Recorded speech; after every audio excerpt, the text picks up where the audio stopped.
So let's begin. So the new Lion and Dragon campaign. All right. So first thing we're going to do is I'm going to read a quick history of the 2 years before 1190. So this is during the medieval, the late medieval times, actually, like mid-medieval times. Um, during the time of the Silk Road and during the time of the Crusades, King Richard's Crusades. So in 1186, the child king Baldwin V of Jerusalem, he died, with no remaining male heirs in his line. His mother, Sibylla, was crowned queen, and her husband, Guy de Lusignan, was crowned the king of Jerusalem. Reynald de Chatillon, great guy, lord of Outre Jourdain, and a vassal of Jerusalem, raids a merchant caravan going from Egypt toward the Silk Road, breaking the peace treaty between Jerusalem and the Muslim kingdom of Saladin. That was 1186. In 1187, Saladin invaded the Christian territory and was confronted by King Guy and Reynald at the Battle of Hattin, where the Christian army is decisively routed. Saladin captured King Guy and beheaded Reynald. It is said that when Pope Urban II received the news of the disaster at the Battle of Hattin, he immediately dropped dead. Saladin later takes the key Christian cities of Acre and Jerusalem. The new Pope Urban III declares that the capture of Jerusalem is God's punishment for the sins of Christian kings and knights in fighting among themselves, and offers a full remittance of sins for those who take up the Crusader cause. Okay, 1188, Henry II, Kurt Mantle of England, and Philip II, Augustus of France, meet with each other and agree to go on a crusade. However, Henry dies before they can set off. He is succeeded by Richard the Lionheart. In 1189, Frederick Barbarossa, the Holy Roman Emperor, sets off on crusade. However, his journey is delayed by harassment from the Byzantines, who are afraid the Germans will try to take over their territories. Saladin frees King Guy, though almost all of his army was executed. King Guy begins to raise a new army. That's what happens in 1189. We begin 1190 in England itself. So essentially, right now, Richard is gathering an army. He's raising an army to head to begin his crusades, to basically pick up where Henry was going to go, but Henry freaking died, and to go rescue Jerusalem from the Muslim horde. And your characters, all three of them, are maybe interested in going on crusade, but none of you are attached to a lord. So you have to find a lord that will basically who's going to go on crusade to take you guys, or you can decide to stay in Albion in England and basically live there in the peace that's left behind by Richard. His brother John would take over.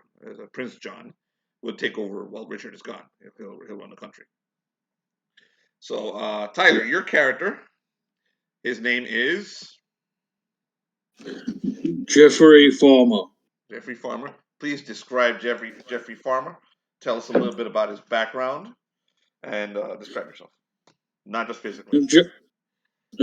Geoffrey Farmer is well, he was taken to the clerical order when he was a younger boy. With them and his old family, he was a farmer, and he farmed with the clerics as well. But he studied with them. Appearance-wise, he's a very shabby-looking boy, age 22, but he has a bit of a scraggly beard, and he has a well-kept hair up top, but he still has got the scraggly beard. His background, well, peasant, right? Yes, he's a peasant. In regards to his background, he farmed wheat. Yes, he knows English and he's literate. There you go. Very few. Very important that. Yes, he's literate. Very important. You were given the task to go to head north by the clerical order. They need you to check something out. They want you to go to Reedsdale. It's an isolated valley in the Reaverland near the border, near Hadrian's Wall. You may want to write some of this stuff down. Reedsdale is the name of the place that you're going to. It's a valley. In Reedsdale, is a small village with a castle. All right.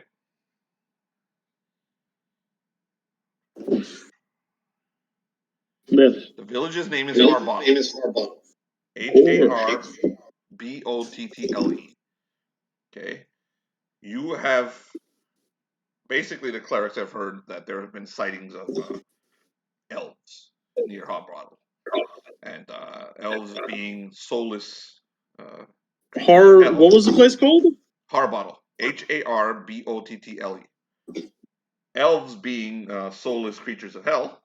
It must be investigated. So any sightings of elves must be investigated. So you're heading up there to go meet Sir Gilbert, who's a knight who fought in many wars. He's very highly respected. He's basically the guy running Harbottle. He has a fortress up there. He's an elderly knight, and apparently he knows something about these elves. Okay.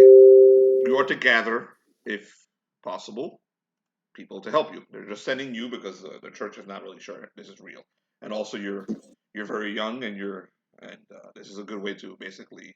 This is your first solo mission for the church. Of course. They want you to gather people. So,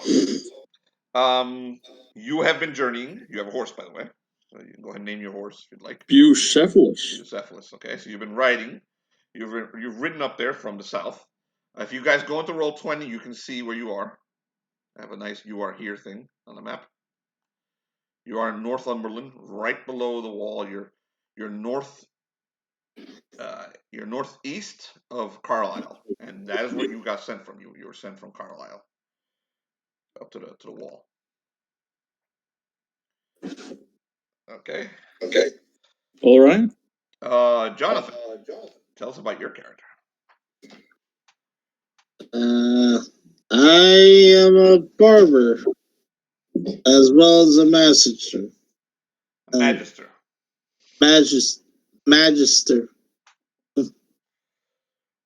Okay. I essentially cut off limbs to spare the people the pain. Spare people the pain. Very good. Okay, describe yourself. Oh, the look or the... Whatever you want. Just tell us about your character. Oh, I'm holding a bag of tools, like saws and things to rip out teeth out of. Okay. Other than that, just a couple of dusty books and scrolls. Okay, so you're a magister. You just finished school, and this is your first time out in the world. Basically, you also heard about the elf sightings up north, and it piqued your interest. So you don't really have a mission up there. You just head north from Carlisle, from the same exact city. You went to school in which one? Cambridge or not Cambridge or Harvard? I think Harvard's the other one. Say again? Harvard? No, Harvard is in the United States, man. Oxford something? Oxford exists yet. So Oxford, which one? Cambridge or Oxford? Oxford. Okay, you just like the name more. So you basically got you did your studies up there. You're a magister, so you're more interested in the arcane and the occult. So the idea of seeing an elf is pretty cool. So you're headed up there to begin your investigations into the occult. You also know that Sir Gilbert, and both of you know this, Sir Gilbert is a good way to get into the Crusades if you guys want to go on the Crusades, because he can refer you to a lord. He's a highly respected knight. So if you can impress him with whatever you guys do, find this elf or whatever it is that he needs, perhaps he can help you guys out with a lord. Okay, Madeline, you there? I am. I'm eating a French fry. Sorry. Excellent. What? In between bites, would you like to describe your character and give us your I would love to. Go for it. My character is Frances. She is a merchant of quackery. Her parents were disowned by a lord for not providing accurate or well medical advice or supplies. And so they were banished, essentially, disinherited from London. And I choose to try to correct our name by giving out medical supplies and such, like my father did. But I also steal from the dead bodies and whoever I can because I have a anger management problem. And I'm broke. You're broke. And they deserve it because they're filthy. So you're way north of London, Linden. So you also are not attached to any lords at the moment, and you've been I guess you've been peddling your wares up by the wall where people don't really bother you. So That's the way I like it. with Scotland. So it's fairly dangerous up here. This is called the Reaver Lands because the Scottish like to basically raid. They're I'm sorry, did you say beaver? the Reaver Land. Oh. Reiver, and they're also beavers, but these are not the beavers. So they're the Scottish like to raid down here. So this is actually a fairly dangerous place to be. So but no one's gonna mess with you, and that lord that screwed with you down in London, who we'll make up later with some of that random rolls. Won't harass your wares up here. You've also heard the rumors of an elf in this place called Reedsdale. I'm sorry to interrupt, but I have to have more questions about the elf. So is it like an actual elf, or is it just like a gremlin goblin creature called an elf? Oh, you don't know, so that's what you're coming to discover. You've heard there's an elf up here, and So since they're creatures of the devil, they may be hot as hell? possibly they might be hot as hell. Perfect. so It's like everything you heard about in myths about an elf, and no fucking idea. I think Well, Lucifer was one of God's most beautiful angels, so I mean, the elves could be hot too. yeah. Well, that's what you're also hearing. And I'm going to actually. Do you have urban lore? Me? Yes, you. As a skill? You're a villain. You might have urban lore. I have a +1 urban lore. There you go. Go ahead and roll a 20-sided dice. Add a +1 to it, and let's see how you roll.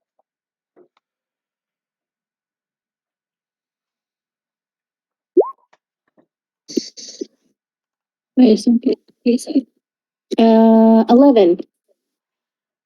Okay, that's good enough to get some average information. Okay. You heard while you got here. You're in Reedsdale. You arrived here a few days ago, and you've been flying your wares here.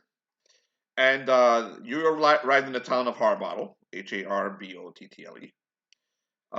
There's a few things that you've noted while you're here, and the other two, you guys also note these things. Right outside Harbottle is a huge square-shaped stone. Okay, it's called. Let me read the name of the thing. There's no way to miss the damn thing. Wait, you see it? I just can't see the name anywhere. It's called. I think it's called a Drake Stone. I don't see it, but it's called a Drake Stone. Okay, it's apparently the stone has a lot of legends around it, including the fact, and the legends are that things come out of that stone, like monsters or something. But there's nothing around it that shows a hole or anything, and there are no frogs either, so you don't have to show us the frog. So, but the Drake Stone is right there. It's right outside of town. It's one of the things that that symbolizes the town. You also hear about a place called Carter Bar nearby, which is a big hill. And the notable thing about this hill, the Carter Bar, is that if you climb the hill, you can actually see over Hadrian's Wall, and you can see into Scotland. So that's the notable thing about that hill. It's called the Carter Bar. So these are the items of note about this town. Besides that, it's your typical village. It's not very large. It's not very rich. There is a fairly large castle for Harbottle, and that's where Sir Gilbert lives. It's a fortress, and it's a little in disrepair because Sir Gilbert is no longer a young man, and apparently you've heard rumors while you're here. That's what was it, this 11 on your dice gives you, that at the Carter Bar, which is that hill, people have seen an elf. There is an elf that appears there, and apparently the elf has been enchanting women from the town, from Harbottle, and the women have been going over there and getting into trouble with the elf, and then coming back, and then some of them have come back pregnant. So, so that's the rumor you've heard about the elf over at the Carter Bar. Okay, and only you have heard it. The other two have urban lore. You might have it. You're I have urban lore. Roll. Roll 20-sided dice. That sounds like a great place to sell anti-contraceptives. The Carter Bar.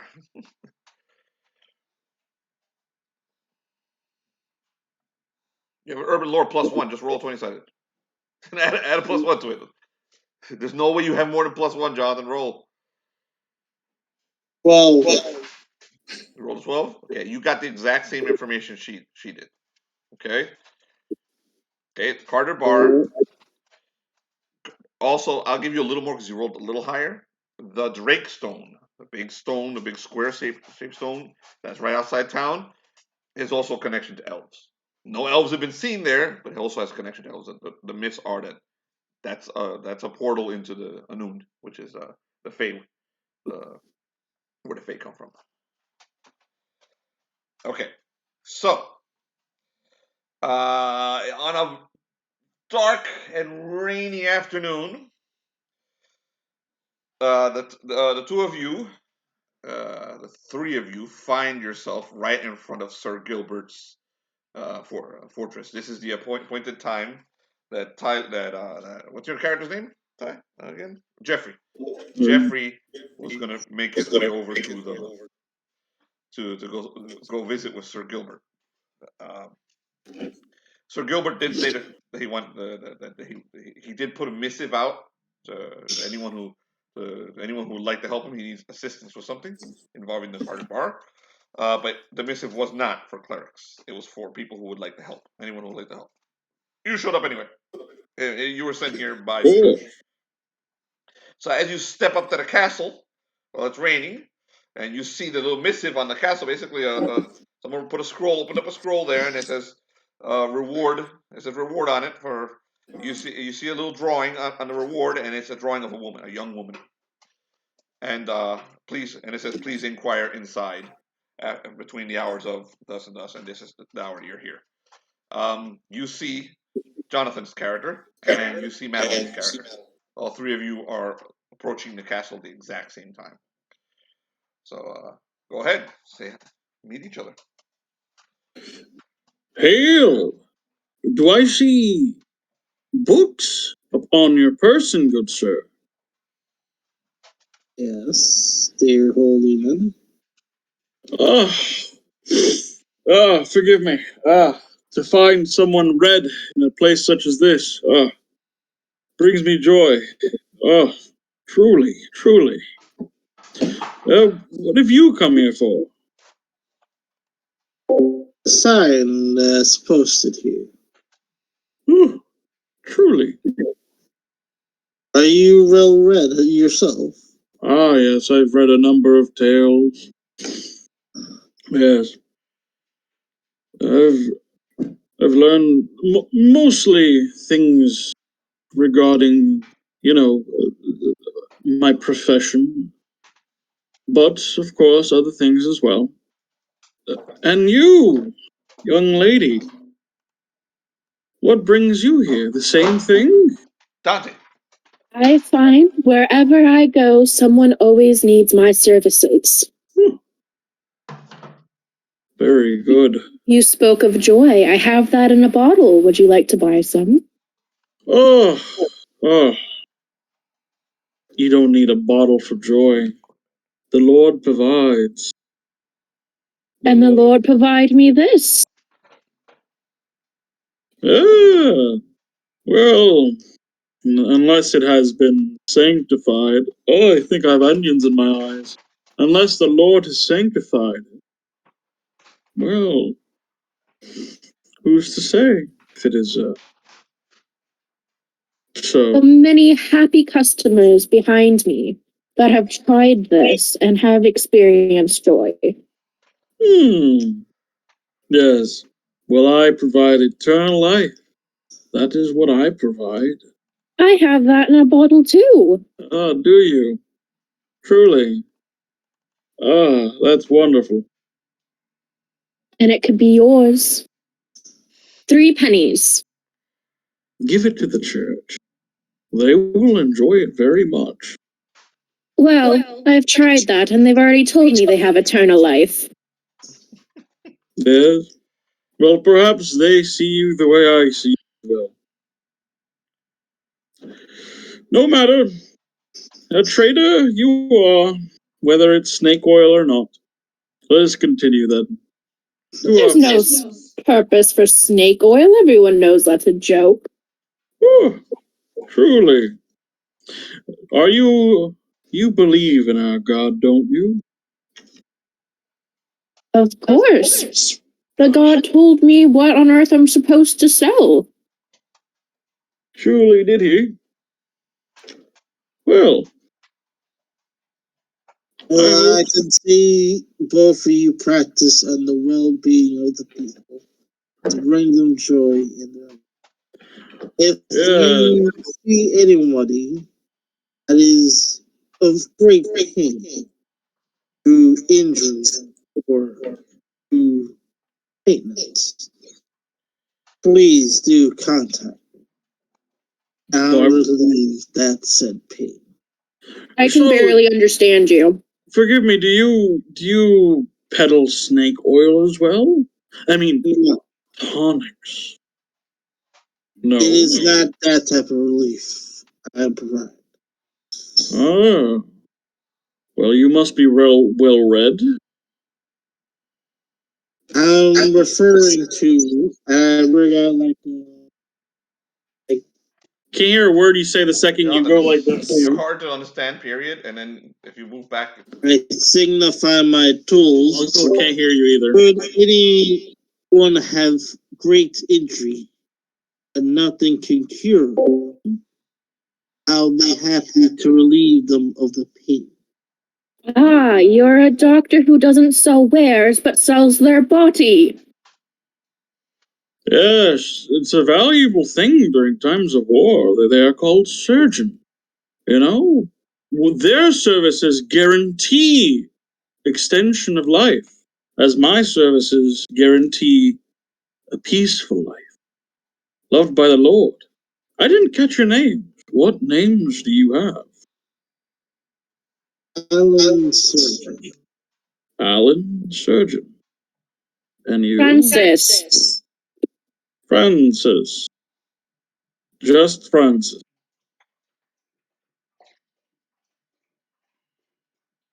Yes, just Francis. Well, I am Alex Farmer. A pleasure to meet you three. I suppose. You note that in the rain, off to your right, okay, you're basically facing the entrance into the fortress in front of you. You notice some movement over to your right, and you see a very large dog basically turn the corner of the castle and pad up to you. And as it pads up to you, it's one of those large medieval British dogs. Direwolf? I'm not sure what it is. It's not a direwolf. It's a dog. It's got long, stringy hair, stringy fur, and it tall, long, and lanky. I'm not sure what breed this is, but it's a big breed that they use in all the medieval movies. And the thing gets one look at you guys and starts to growl, and very, very, very low growl, and it tenses up and begins to approach you, and you realize that this is a guard dog. Now, where are we physically? Are we like right in front of the door, or are we a few paces from the door? You're a few paces from the door.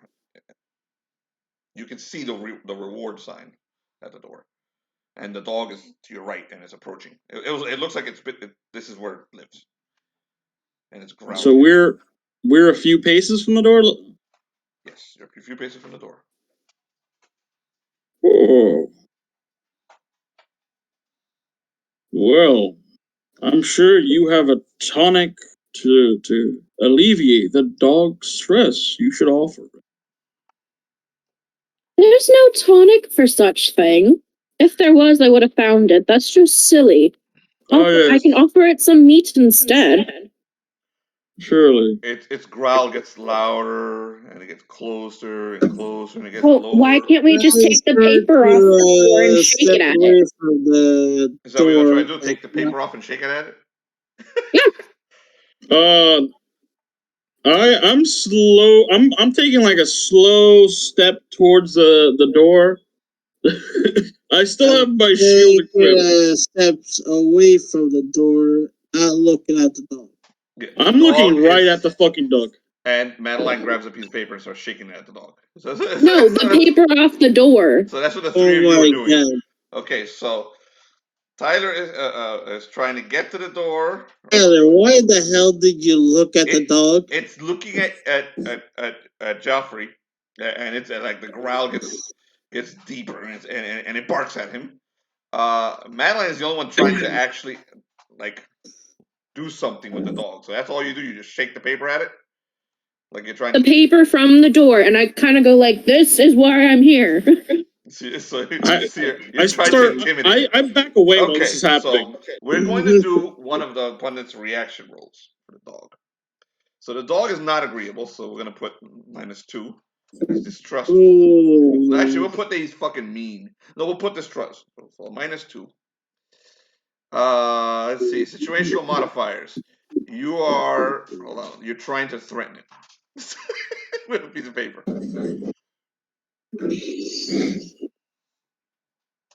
Jesus freaking Christ. It does not know you.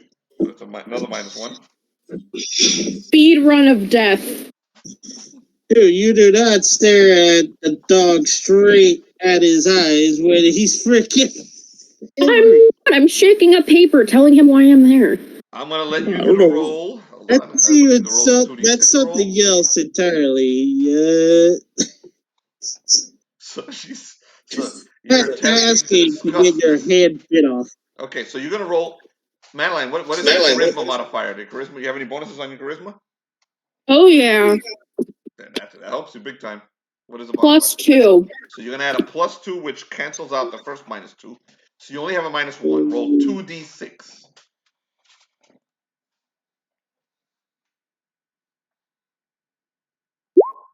I got a 6, but then 6 -1, so it's a 5.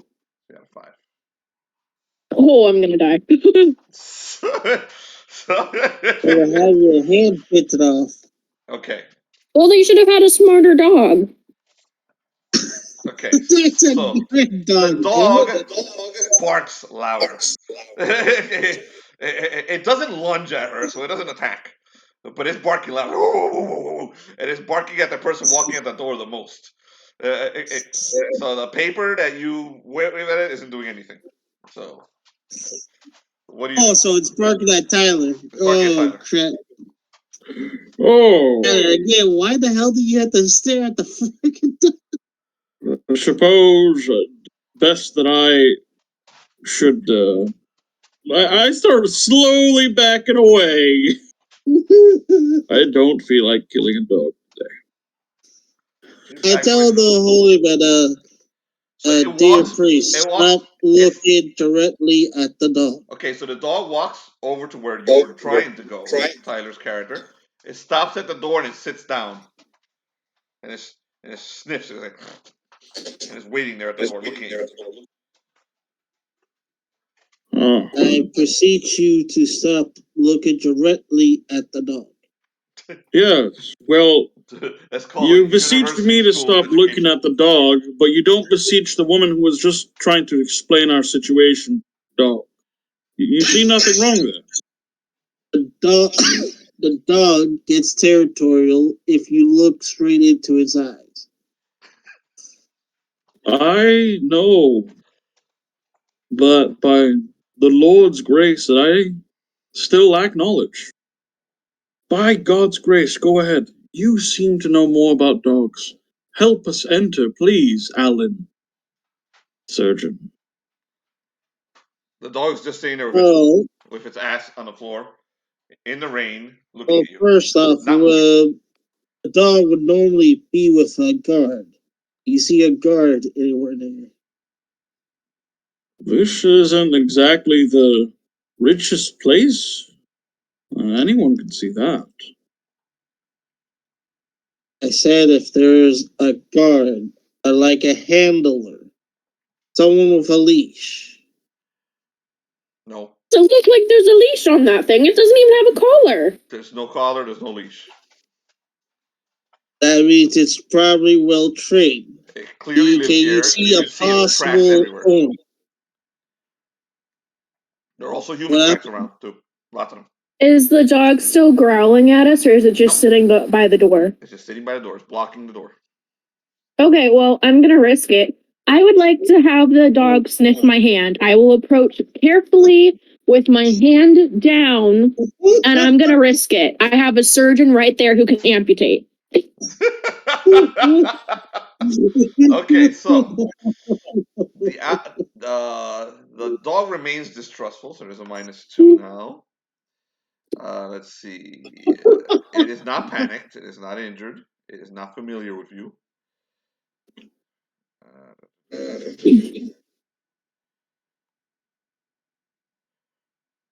Okay. Same exact negatives, and they're canceled out by your same thing. So you're just gonna roll the same exact roll with a -1. 2d6. 2d6. Roll again.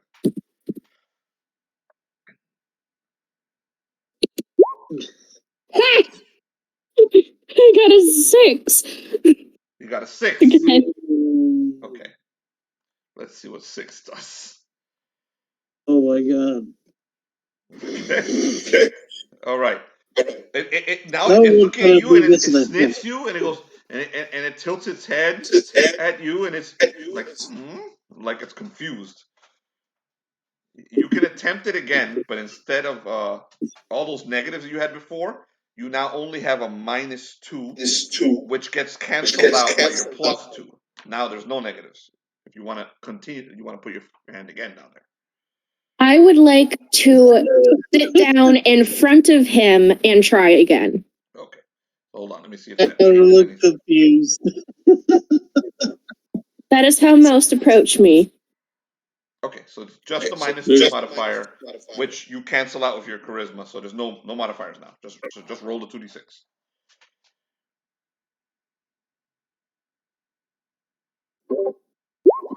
I got a 3. I'm gonna die.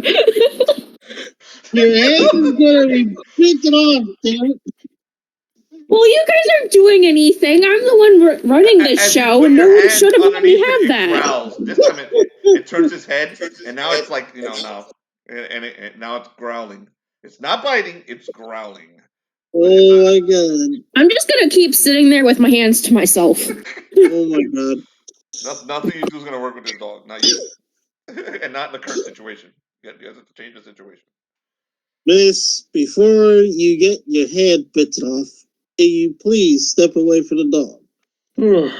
I'm fine right where I am. Just wait for the owner to come, and we can ask. That could be forever. Oh well, I pat the shoulder of Alan. I'm like, well, I have an idea. Perhaps, mayhap, you may call it divine inspiration. I will be right back. You're not getting past the first encounter, which is a dog at a door. I love it. Oh my word! Are there any sticks near us? Are there any sticks? Does anyone have a staff that they're willing to sacrifice? Jonathan has a staff. Hey, Mr. Surgeon Man. He's a Can I borrow that staff real quick? And what, pray tell, may a merchant of your caliber be planning to do with my staff? Well, from the words of another, I have some divine inspiration. Yes. I was just... Yes. And what exactly were you going to do, holy man? Oh, I was just going to acquire some meat from the inn and then feed the dog. That's probably a better idea than what you was just thinking. Yes. She's probably Well, no one else is doing anything. I will be right back. I walk over to the nearby inn and fucking get some meat. Okay, meat costs. Why not the price of meat? So, you're a peasant. You don't even have money. You're gonna pay for it. Exactly. That's why I rephrased it and said acquire. Okay. So he disappears for about half an hour. Goes over to the nearby inn. Return and then goes in there. Basically, lets everyone know that he wants a little bit of meat. And for the dog, and they're like, oh, the innkeeper's like, oh no, don't worry, he likes this. And he gives you this large bone. Just take that to him. You'll be fine. You'll be fine. Oh, bless you all. Bless you all. So he returns about 45 minutes later. You do have to walk around and bless half the because as soon as they see a cleric is in town, you have to and you hear a couple confessions, and even though you're not a priest, confessions. Of course, such confessions. At a few of the confessions, I'm like. Are you going on the crusades? Well, I hope to do so. But I have come here with a different task. I come from Carlisle. Oh, you're here to meet Sir Gilbert. Oh yes. I figured that his dog deserved a treat. It seems like a great dog. Oh, Rocky? Rocky's a good dog. Certainly well trained. He likes those bones. Just take him up to him. Oh, I will.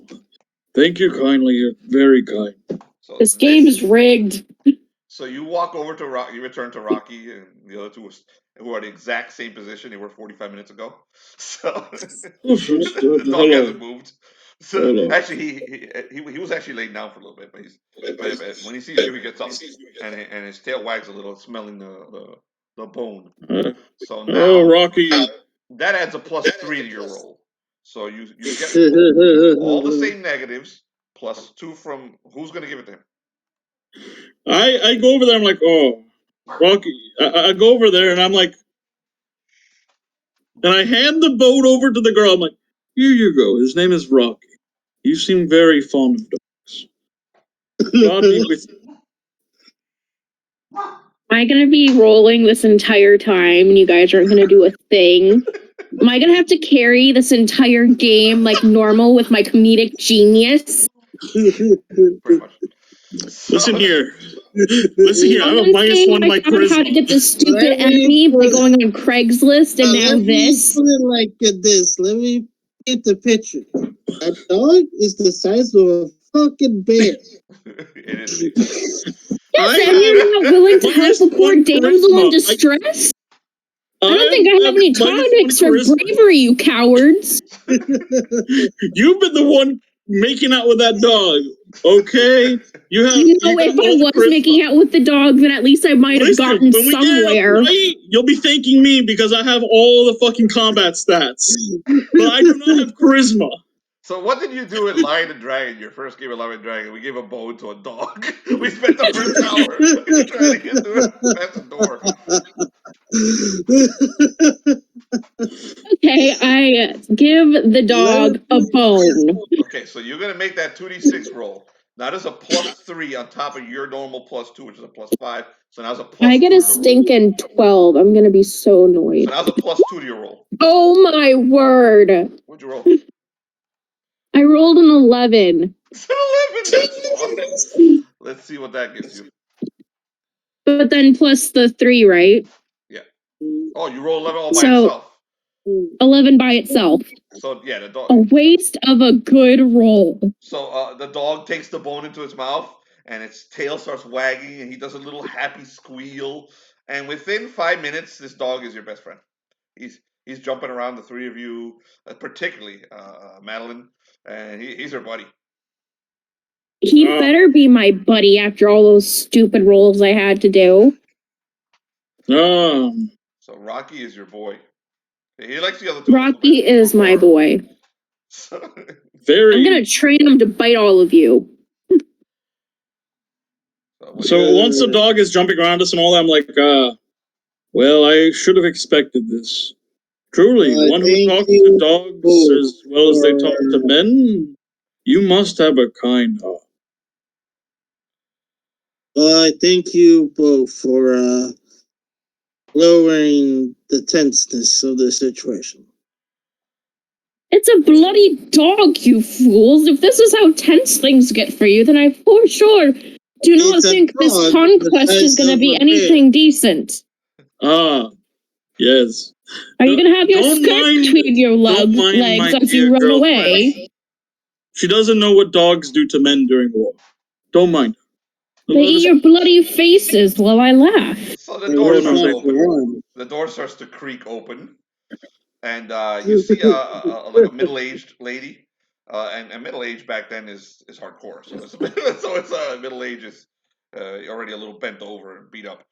So she looks out and she's like, "Are you here to see Sir Gilbert?" Yes, we are here to see Sir Gilbert. And she looks at the cleric, and he's pretty much the only one she's looking at. And she's like, a member of the order.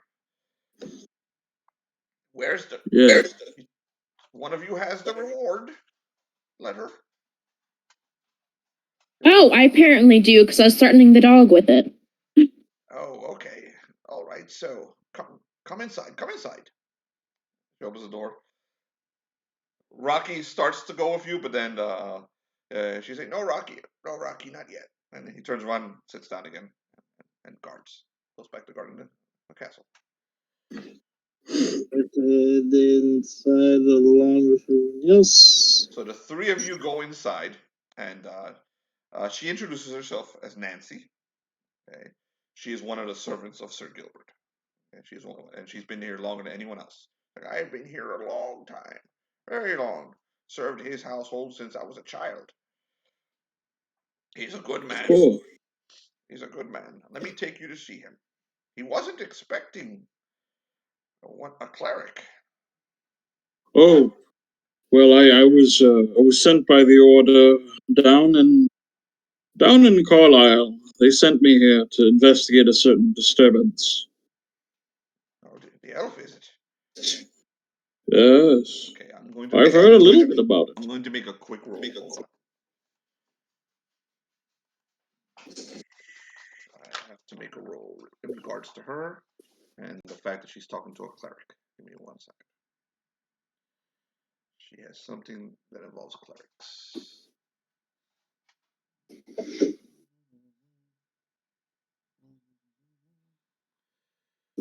Am I going to have to listen to another confession?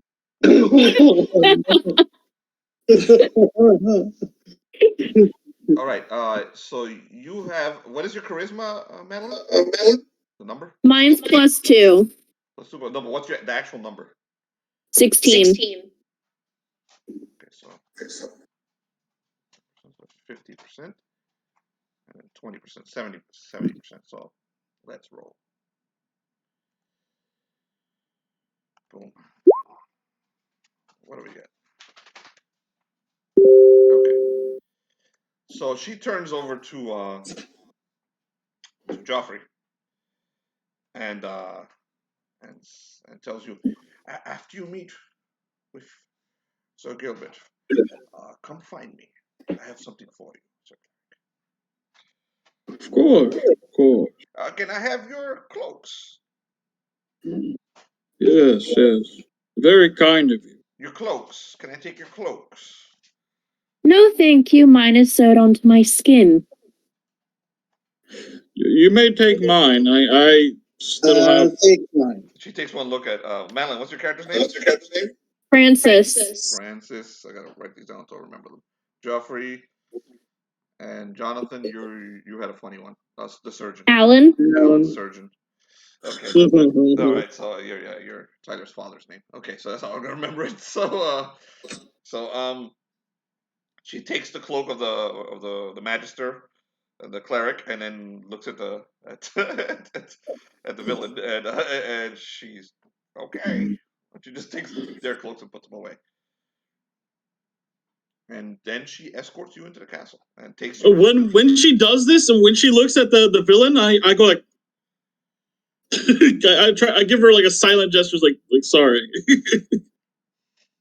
So yeah, she's like, oh, okay, and then she escorts you through the castle. The castle is pretty bare. I mean, it's a big castle, and it's a fortress. This guy was a warrior.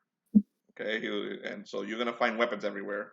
You're gonna see swords all over the place of fairly high quality. This guy was a respected warrior. Okay, there are paintings, and some of them show him, and you see a much younger, a very young man, a muscular man wearing full armor. This is a knight. Okay, not a cleric, a knight, a straight up knight. Okay, she takes you to the great hall, and he's there. He's sitting at a table eating, and he looks up at the rest of you, and fairly coldly, and looks at checks out the two the magister. He nods at the magister, nods at the villain, and at the cleric. He steely gaze at the cleric. He's like, so he stalls for a second, puts down his food, gets up, walks over to you, and waits for you guys to bow. Oh, so I bow. He's a noble. Yeah. Yes. So do all three bow? I don't think that's accurate. I think I have to curtsy, don't I? Yeah, you curtsy, yes. Sure, I guess. Okay, so you curtsy, and then he bows. He's like, I wasn't expecting a member of the clergy. He's yes. This is the image, the guy in the paintings, but he's much older. He's much smaller. He's a little bent over. This guy's at least 60. Okay. And, Ooh, super old. But you can see that his muscles are still there. He's wiry and strong, but very gray, and the dark circles under his eyes. He says, please eat. He goes over to the table, sits down at the head of it, and a couple servants come in and prepare a meal for you guys. And you guys eat very well. You are too kind offering us such a meal. I thank you. I offer you. I'd like to pocket some of the meat. You don't have pickpocket skills yet, do you? Because you're level 0? No, I take it directly off my plate and put it in my pocket. I don't care who sees me. Okay, so you're just taking it. All right, that's good. I just take it. Okay, so after he doesn't really notice, he doesn't care. He's not really looking at you. So he's talking to the cleric, and because the social standing here is cleric, magister, somewhere around here on the same thing, and then you. I'm used to being a peasant. It's fine. You're not a peasant, but yeah. Emotionally, I am. So the peasant's actually the cleric, but since he's a cleric, he's seen a little higher, and the magister's around the same thing, but he's going to be a little more wary of the cleric than he is of the magister. So he turns to the cleric. I'm going to assume you're here because of the note outside. The note outside. Well, I am not one to seek rewards. You know our order, but what we have come for, perhaps maybe the same thing. we've heard about elves. Elves that may be here. An elf. One elf. One elf. One elf has been seen near the Carter Bar, the hill outside of town. I can give you directions to the Carter Bar if you are interested in seeing this elf. I'm going to assume these are your companions and they're here for the same thing. Yes, we are kind acquaintances. If you would allow me to introduce you to them, and as well as myself, I've not named myself. If you don't mind, I'm Geoffrey Farmer. Over here, that is Alan Surgeon, and over here is Francis. Just Francis. I heard some of London. Oh my word, I just realized Francis is the villain's name in Deadpool 2.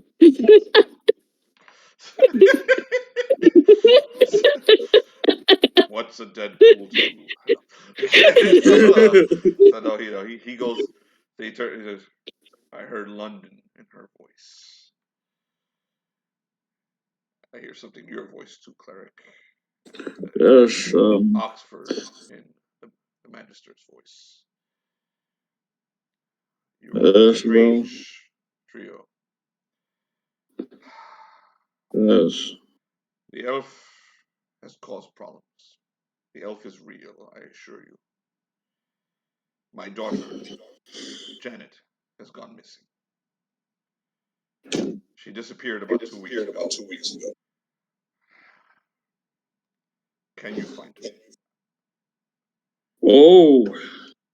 I think the elf took her. By God's grace, I shall find her. And that elf. If these crimes are real, and you have said so that they are, I shall seek retribution. I don't think she was kidnapped. Cleric. Mr. Geoffrey. I think she went willingly to this creature, as some of the women in town have. Now, that is a sin. So I was preferring not to have a cleric show up. Hear me. There are sins, yes, but these are beings of the devil. Roll. Do you have any lore check or anything? Lore? Christianity? No. Okay. None of that. Intelligence check. All right. That's great because that is all my stats are high.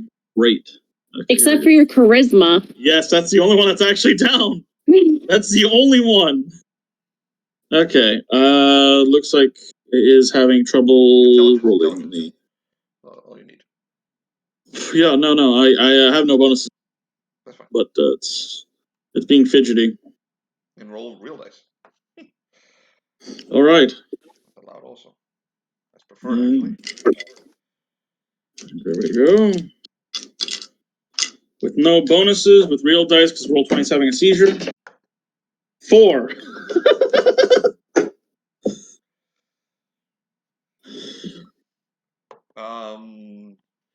You fucking failed. You forgot a lot about your study. So go on, continue what you were saying. Oh shit! Nice. So as I was gonna say, they keep saying the Roll20 sessions expire. That's really annoying. What's clear on his face is he's not happy that a cleric came, because consorting with an elf is akin to consorting with the devil. See? No. So that's why he's not happy that you came. Yeah. Now hear me. Now these beings, they're of the devil. The devil has the ability to manipulate and twist the mind, and such things for the weaker minds, there's not much ability to resist. As I see it now, there has been a great manipulation. use of this being's power. In regards to the potential of her, the belief of her consorting with the devil, such things, no need for anything too serious. The big problem at hand here is the elf. That is my main focus. Those who have done other things that have been seduced by this evil, well, repentance. That's what I see. Returning to God's light. So long as everyone cherishes God's light and makes proper repentance, it's nothing that can't be solved. He looks over at one of the servants. The servant nods his head and disappears. Comes back with a bag. He puts it down, and you can hear the shillings inside of the bag. Like, I'll give each of you 30 shillings. Or, if you want, I saw that your horses. I would give you, instead of the 30 shillings, I would give you a horse. You already have a horse, Ty. But the other two, you don't have horses. So that's actually a pretty good thing to have. So if you bring back my daughter. And they're worth much more. Yeah. I'll give each of you a good riding horse. Or 30 shillings.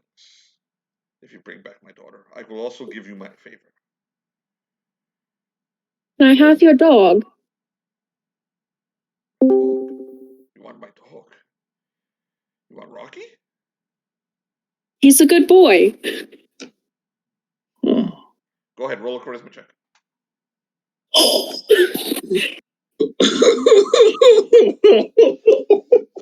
Is that another? Guys. Is that another 2d6? Another 2d6? Fuck Okay. it. Let's do another one. Hold on. Let me see what let me see if let's use the rules. What's up, John? Hold on. Oh my Christ. So you're trying to get him to agree with you. Okay, I'm gonna put him as indecisive. So that's a +1. That's a +1 to your roll. Okay.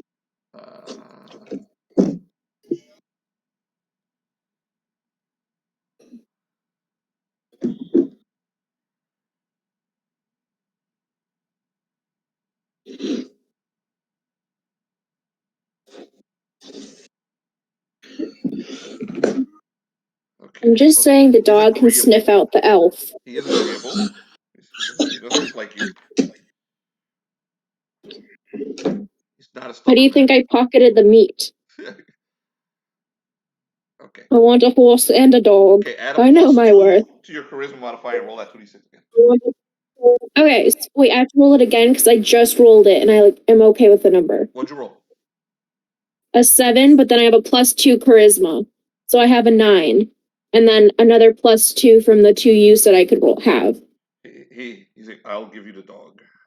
Plus 10 shillings. That's all how you roll. How about a dog and a horse?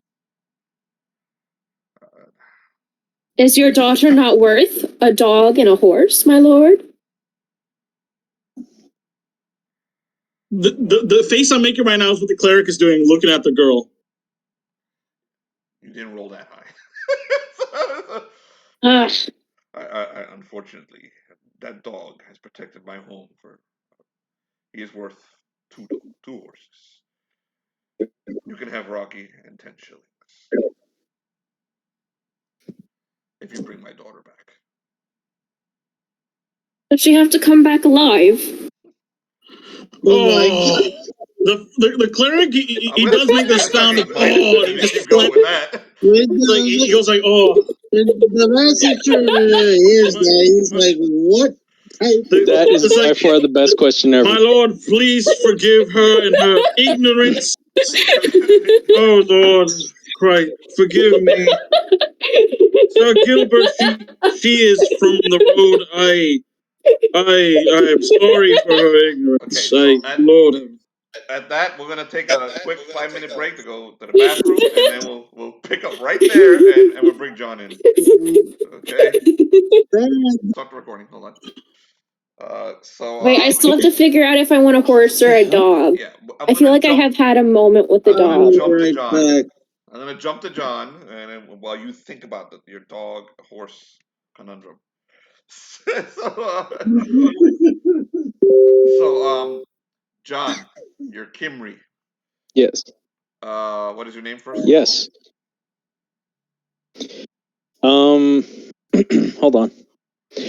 Harry Ap Peter. Okay, Harry Ap Peter, which means Harry's son of Peter. By the way, that's what Ap means.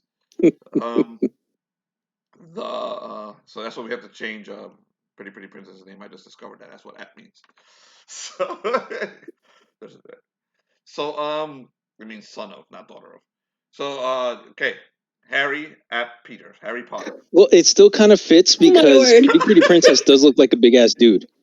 Yes. Her curse just ended, by the way. All right, it doesn't fit anymore.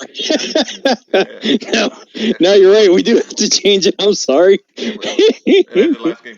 Okay, so you are a Kimry. You please describe yourself. Tell us all about yourself. Give us your basic background of your character so everyone knows who you are. You are not in front of your characters. You are just basically doing an intro to your character for anyone watching this video and any of us. Go on. Okay, so he's a draper. He deals in like wool or cloth making, things like that. He's had a pretty hard life. Lost his wife, lost his siblings and his parents. Which also kind of just a description of how he looks, right? No, whatever you want to tell us. I can't hear you, Felipe. No, whatever you want to tell us, man. A description of how you look. You can tell us about your character too. Yeah, he's got an a very reasonable dislike for werewolves and demons in general, because where he comes from, werewolves are sometimes considered demons, depending on who you talk to. He's wearing like a black and blue metal studded armor. I don't know if I described the armor right. And carries a spear, a club, as well as a dagger. Okay, you went pretty far.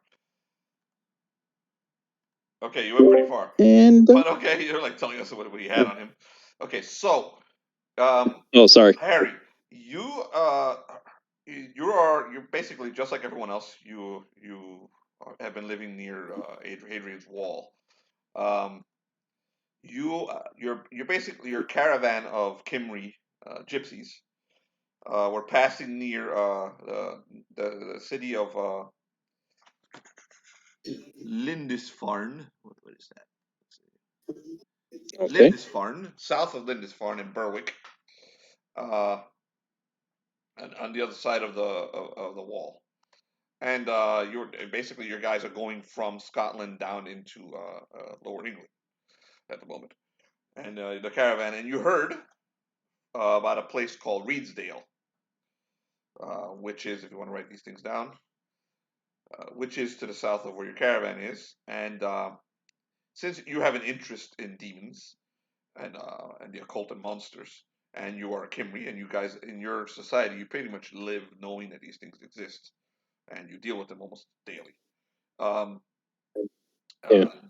you're kind of magical creatures yourselves. You hear that there was an elf. The sightings of an elf in this place called Reedsdale, a valley called Reedsdale, and specifically near a town called Harbottle. Okay, so you headed down there on your own. Once you got to the little village, it's a quaint little, fairly like low class village. Yeah.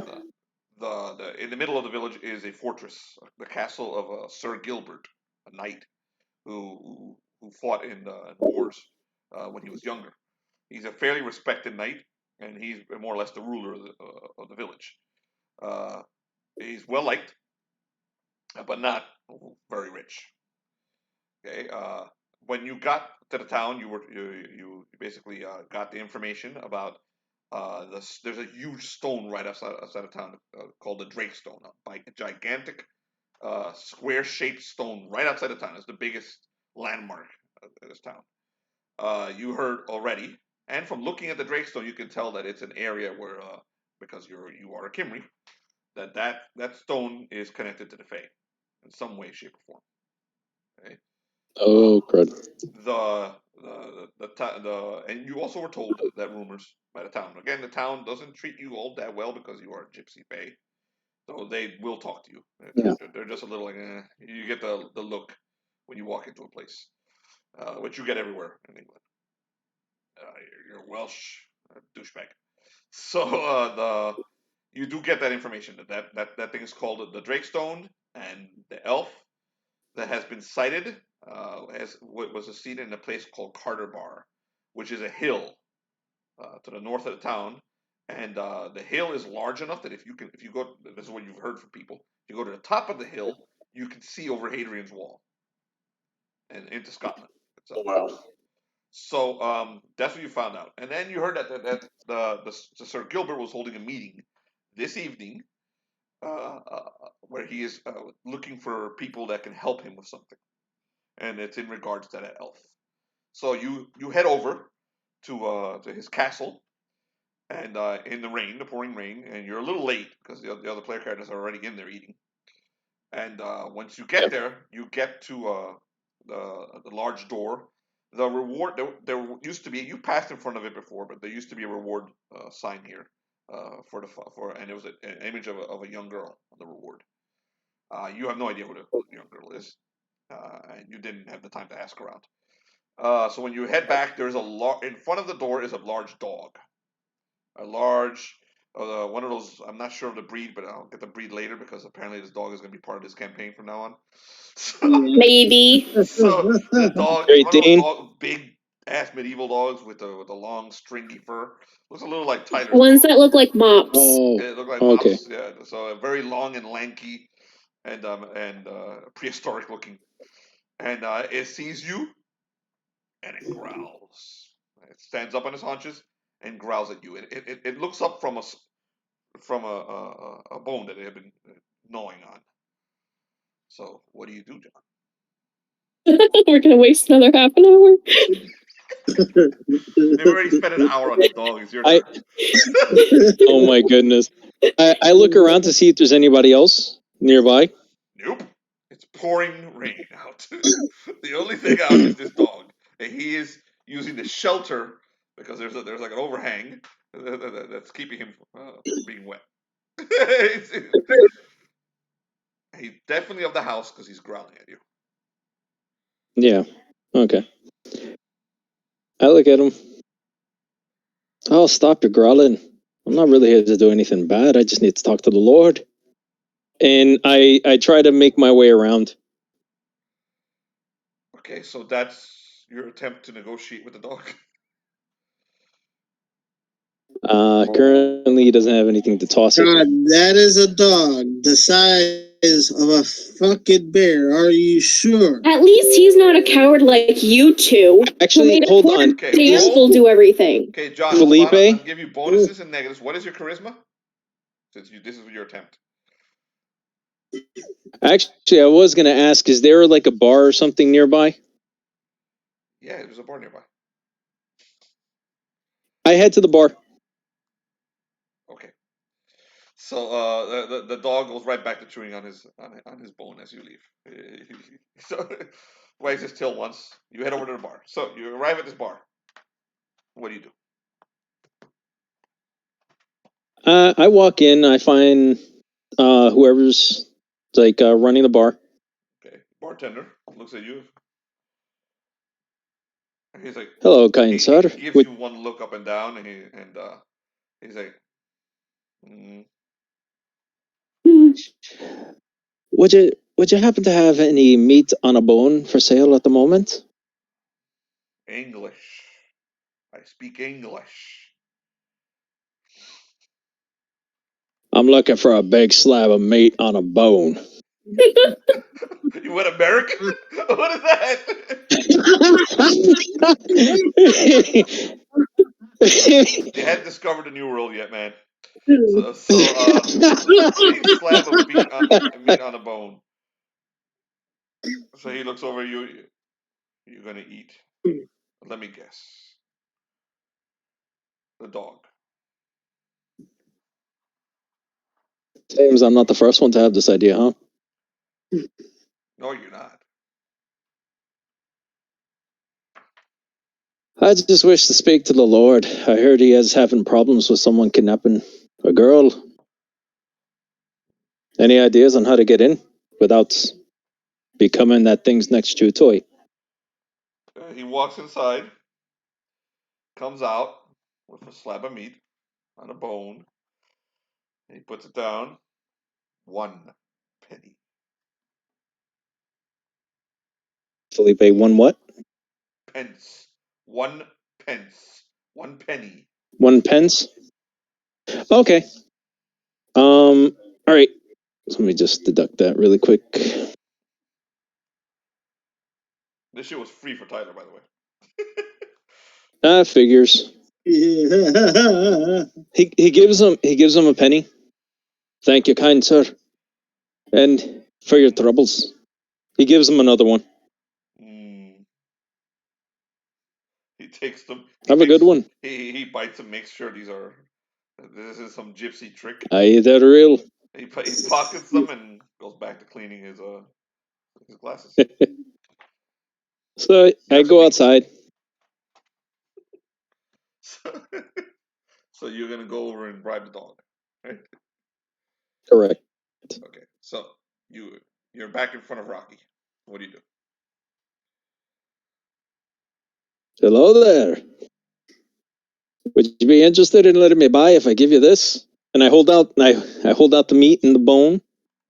His nostrils Does he- flare. He stands up and he looks at you, and you're gonna roll a 2d6, and let me give you your bonuses and negatives. Give me a second. All right. 2d6 ready. Not roll 20 yet. Use normal dice, man. Real dice. All right. You don't need roll 20 for this. So 20 is there, but you don't need it.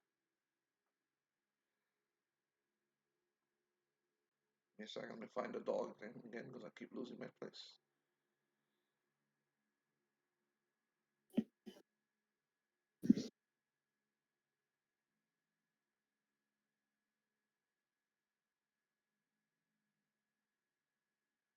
Okay, here we are.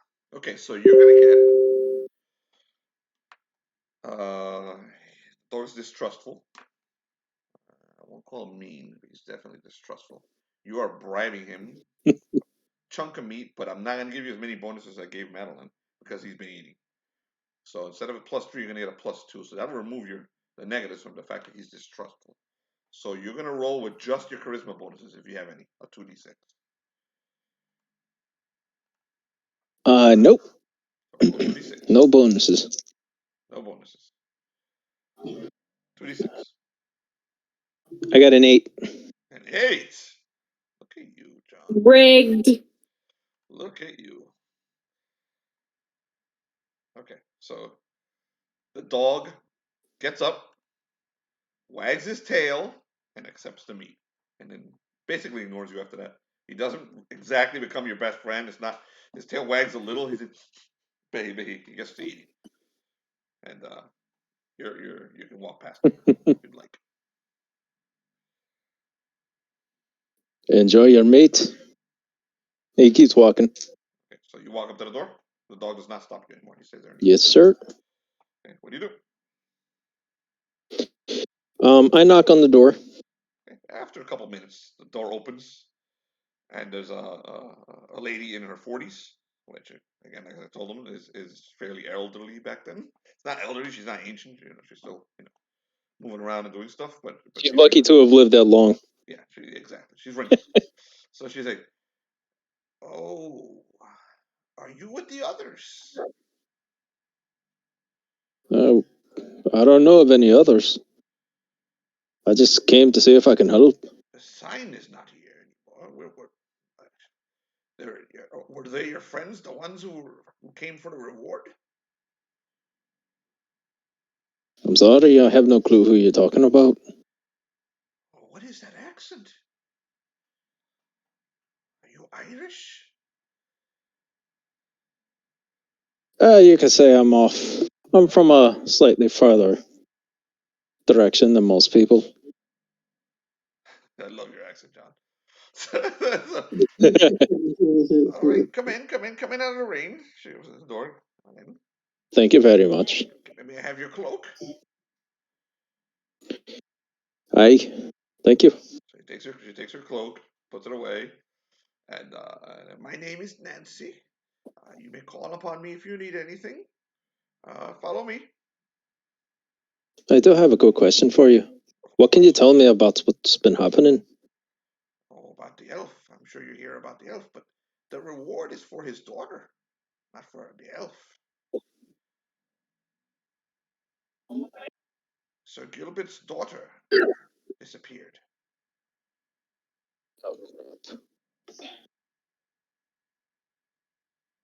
That's what the reward is for. Are you there? Okay. Yeah, I'm here. I'm just listening to what he's telling me. That's it. Sir Gilbert should tell you the rest, sir. All right. Thank you for all your help. All right. She walks into the great hall. You walk in. You see a large table. It's a big great hall. It's this is a castle built for a warrior. It's a warrior's castle. It's a soldier's castle.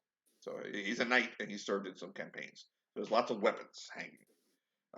It's more modest, but it's not. This is not super luxurious, and it's not. He's not the richest of knights. Okay, so but the images along the walls are of a young man, a warrior, and a girl, a young girl. Once you get to the hall, you see the young man, but he's much older now. This guy's at least 60, and he's sitting at the table. He's eating his food, and there's 3 other people there with him.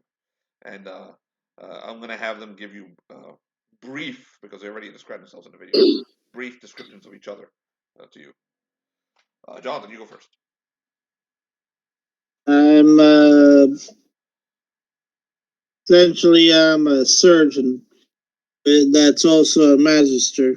What do you look like? Brief descriptions. What you look like? Like a couple of scrolls, but also a whole lot of cutting tools, like saws and pulling equipment to pull out teeth. Okay, you're at a table eating. What do you look like? Not what your things are.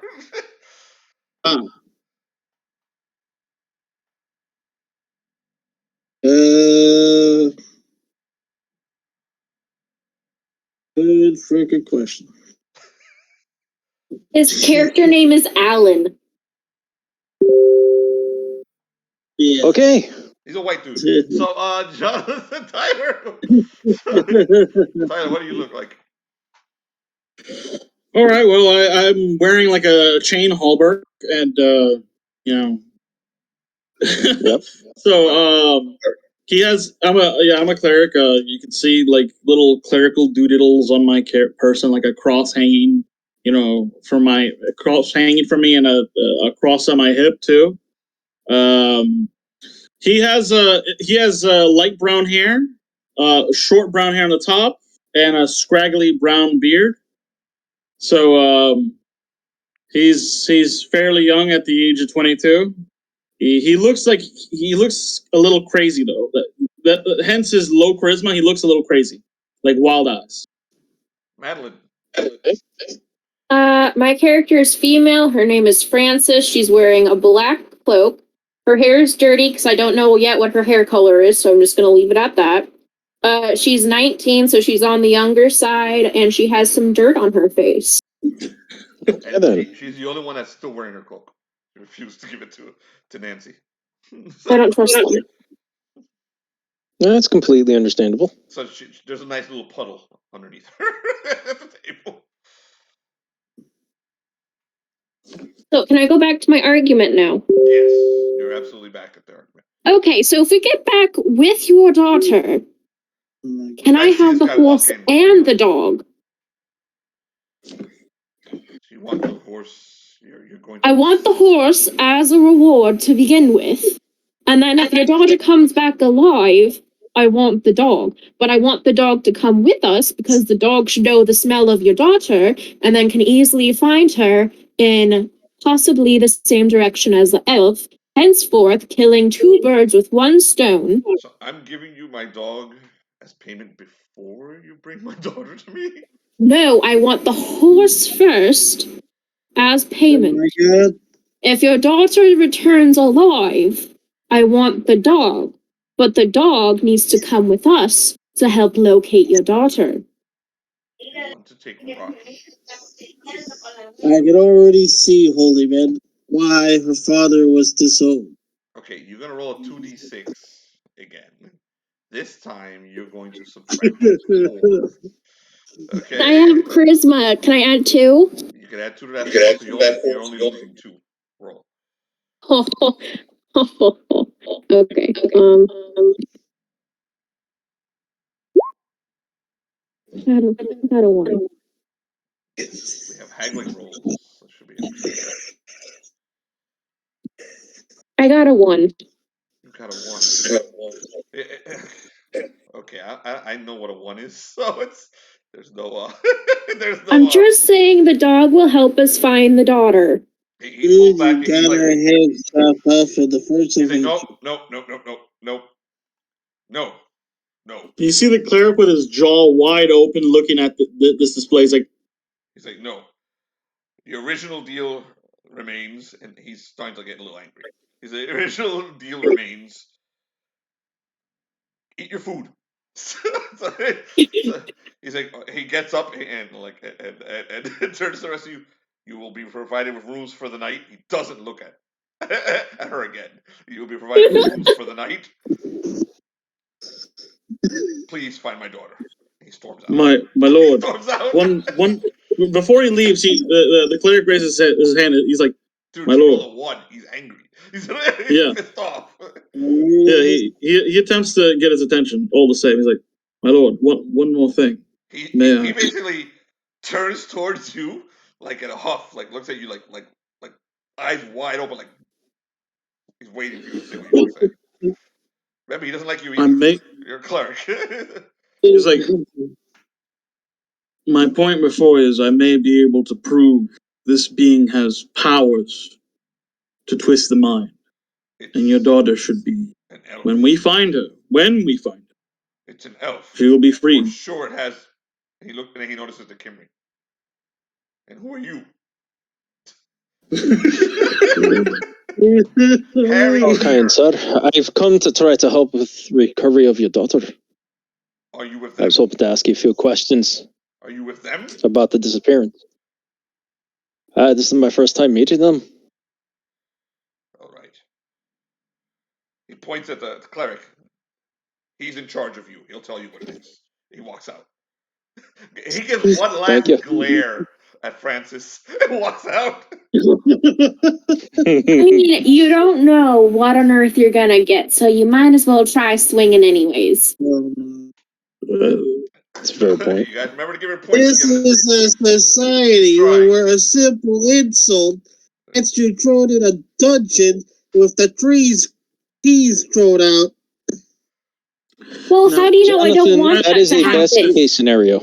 Francis, my dear girl, you may not be very up to date on the law, but you are very lucky he didn't lash you, you said. I'm simply asking questions. It's not my fault he got You were offended. insinuating the death of his daughter. Well, he needs to face the facts. You have to sign a contract with both parties knowing what to expect. You may have lived deep in the forest, I love but her accent. in civilized land, you will be lashed for such transgressions against respect. There's a certain way to talk to these people. Well, they have yet to earn the respect from me. That does not matter. They've earned respect from the society itself. Look at this castle. The mere viewing of the castle warrants respect. And if nothing else, he is a great warrior from the past. He's earned respect from the world, and even if you do not wish to give it, he warrants that respect. I'm here for the elf. I care little for else. Well, we're going to find an elf. Oliver, Those noticed the you Kimberly. understand that she was You're still recently standing there, disowned. John. You Her notice that there's whole family was disowned. And I'm betting you that this is the very reason why they were disowned in the first place. Oh, You know nothing of my father. He had his own problems, and they certainly weren't mine. Are you sure about that? He had his own faults. I get what I get from my mother. Are you sure that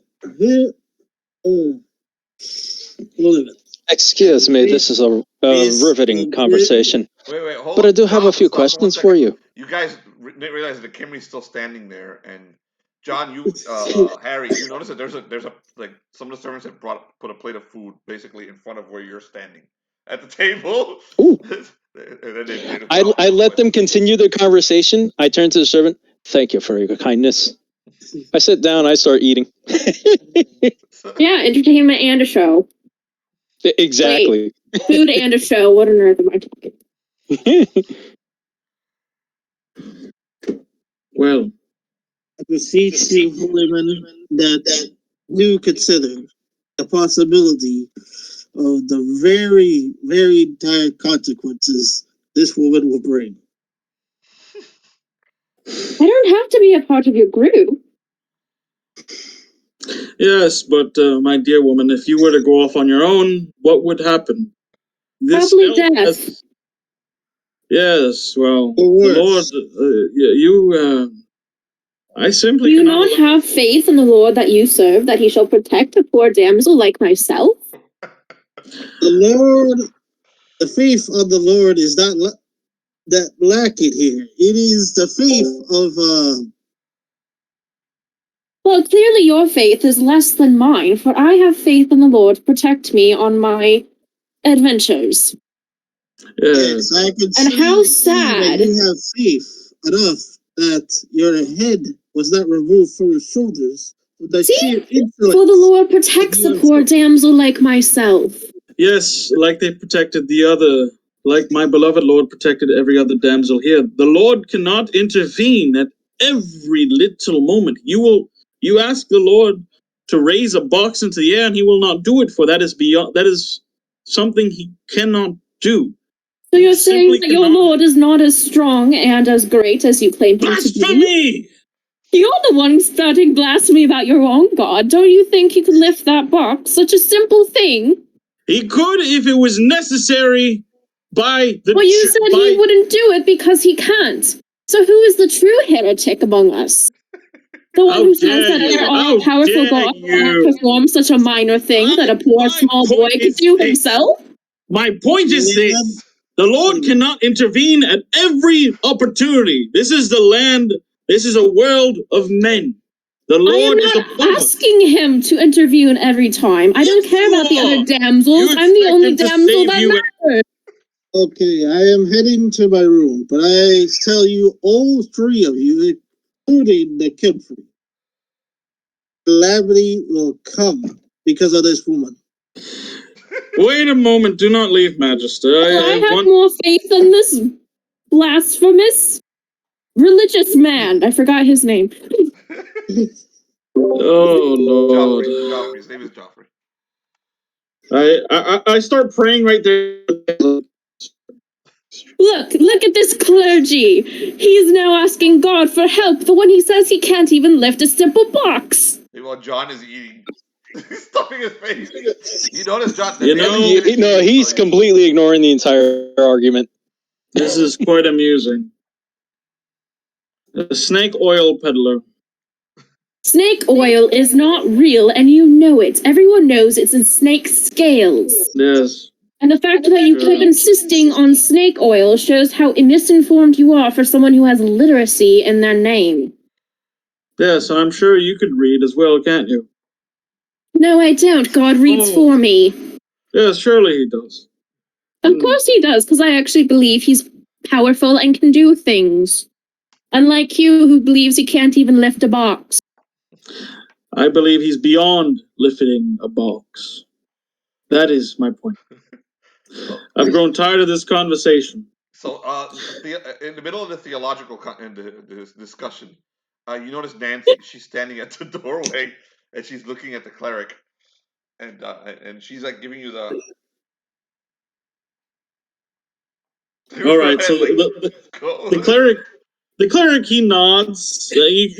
She can see the consternation on his face, like he's about to blow up. He's like, he nods, and then he looks over to the Kimmerer. He's like, "Sir,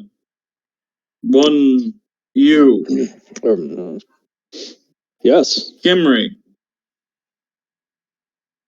we should talk another time when our heads have cooled." Yes, I'd like to get all the information on how this disappearance happened. I could care less about haggling. I just want to find the kid before something happens. The cleric looks at you with like he's looking at you like he, very judgmental. He's like, of course, yes. Well, enjoy your supper. Hey, that I will. And then he leaves over to where before he goes over to where Nancy is. He pretty much goes down that path. So he doesn't say anything to put her on the way out. My character says, "All enjoy your meals, all but the one." So Francis. You invited me to this game, and now it's your problem. You're awesome, Madeline. I heard Dorian left towards his room. Okay, you're shown to a pretty nice room, by the way. You get a fairly nice room. Okay. You leave with Nancy, right? Yes. Okay. I'm gonna stay with the guys in the Great Hall. The Kimmerer, Francis and Harry, you guys have anything to say to each other? Or you also leave your rooms? The servants are waiting for you. There's actually a servant attached to each of you, waiting for you. Take it to your rooms. But I wanted to give Rocky a piece of the meat I kept for him. The servant goes to you. Rocky has eaten plenty today. People keep bringing him food. Oh no! I think he's You yours. ruined my plan. I think he's yours after. That's will not. Sir Gilbert will not renege on his promise, but you're not gonna get Rocky and a horse. No, I'm just gonna take the horse and I'll steal the dog. It's not stealing if the dog decides to come with me. Did you just tell the servant that? No. I think this is where we part ways. I'm telling the group my possible idea, not the actual characters in the game. Okay. That's the first thing my character says. Okay. I think this is where we part ways. No. She's not telling you guys. She was telling us. She wasn't telling the character. I may be suicidal in the game, but I'm not that suicidal. Oh, this is like borderline Mugsy. It's awesome. Oh my god. What? Yeah. So the servant. When you get your thieving skills, you could probably do it. Just don't tell anyone you're doing it. Just do it. We'll RP it. So. I mean, once I become a high enough level, if I don't die first. I think you're going to be just fine. I think I'm gonna die pretty quickly. Almost every single roll in the beginning, I could have died. No, but those aren't death rolls. Those are reaction rolls. So reactions those are not for combat. Would be death. Yeah, no, it's completely different dice that are used. So okay. So there was only one really bad roll. So and you just made it. So when you were talking to the knight. Yes, you're gonna talk to the Kimmerer at all, or? We can. I don't mind. Tell him what happens. Okay, so you're gonna tell. You actually just let him know because he still has no clue what's going on. He just walked in and started eating. Yep, pretty much. The cleric is supposed to tell him, but and got weird looks from a cleric. Well, since our so helpful religious man has left you in the dust when he was appointed leader by the Lord himself, it must become my responsibility to tell you what is going on. Greatly appreciated. Now, we don't know who was babysitting the girl at the time, but there has been a multitude of women in this town that have disappeared and have either not returned or have come back pregnant by the elf. Our goal is to hunt down the elf and make him bleed. And, of course, find the girl for the money. Now, there's supposed to be a rock or something from where this elf appears. And that is all we know. The Lord was very unhelpful, except for in his judgmental ways and his prudish, penny-pinching, not giving me a dog ways. I thought he said something about giving you a horse. Well, yes, but there's also a dog. And is his daughter not worth more than a horse and a dog? He must not care much for his daughter if she's worth less than a horse and a dog. Is the dog going to be the new position of the daughter of the Lord? I think we should stop the conversation right here, if you don't mind. Yeah, like all the servants this goes. Yeah, the servants have heard every word. Well, then they can kill me in my sleep. He kind of like looks at you a little weird. All I really wish to know is as much about this thieving, impregnating elf as possible. We know nothing. No one knows nothing. The Lord knows nothing. That man knows nothing. That servant over there knows nothing. Well, we're right back where we started. At least we have an idea of where to set the trap. I love how Madeline just dives deep into this. Man, she's there. She's in that cabin. That's awesome. I am speed running the death. And if I don't die, then that will be the surprise. You're a really good RPer, you know? It'll be the Lord's helping this poor damsel survive. The Lord that you say will not even lift a box. All right, so... For the Lord I have is much stronger than a small boy, Mr. Clergy. Last I checked. Or they have no gods. The Kimry either have...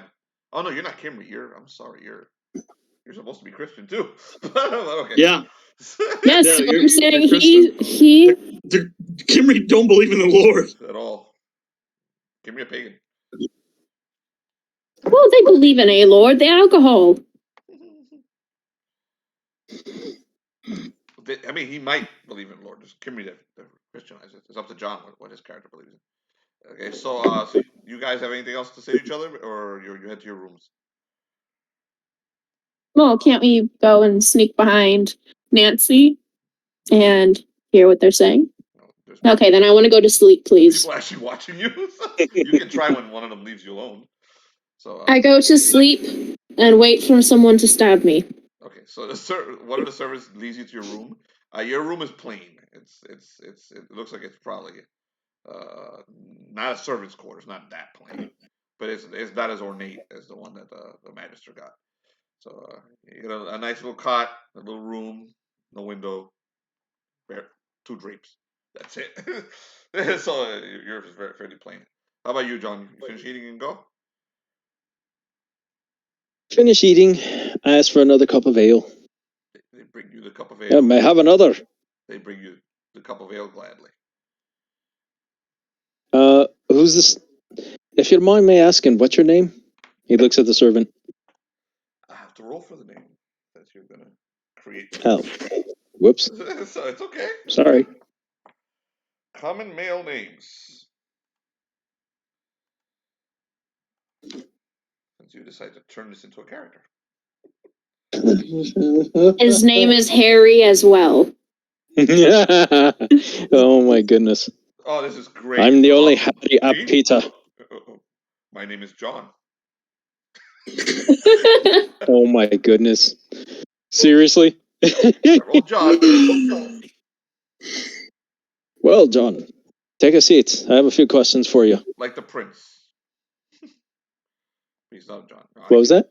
He's like the prince of Great Britain. His name is John. Prince John. You're in the time of King Richard. So he tells him, please sit down. I have a few questions. Because I was getting nowhere with the rest of them. He folds one hand over the other. He said, "You can ask questions. I can't sit down." Oh, my apologies. I'm used to more formal situations. Oh. I do want to ask, because they said that most of the girls disappear out of stone, correct? No. I would like to ask you... No, not correct. The descriptions of us... No, not correct. They don't disappear at the stone. They disappear at Carter's Bar.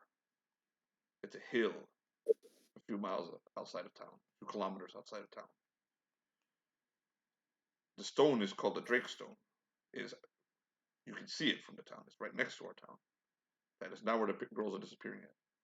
They're disappearing at Carter's Bar. Okay. The hill that you can climb. Can you give me descriptions of the girls that have been disappearing?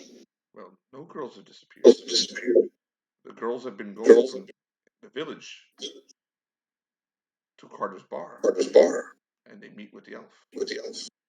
The only one that has vanished is Janet. She is the daughter of the knight of our Lord.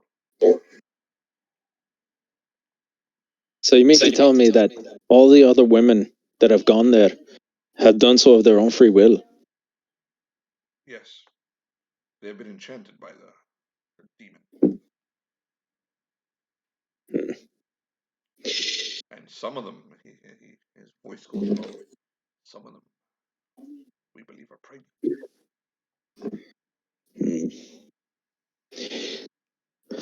Can you give me a description of the Lord's daughter? Janet is a young girl, blonde hair, blue eyes, very, very pretty.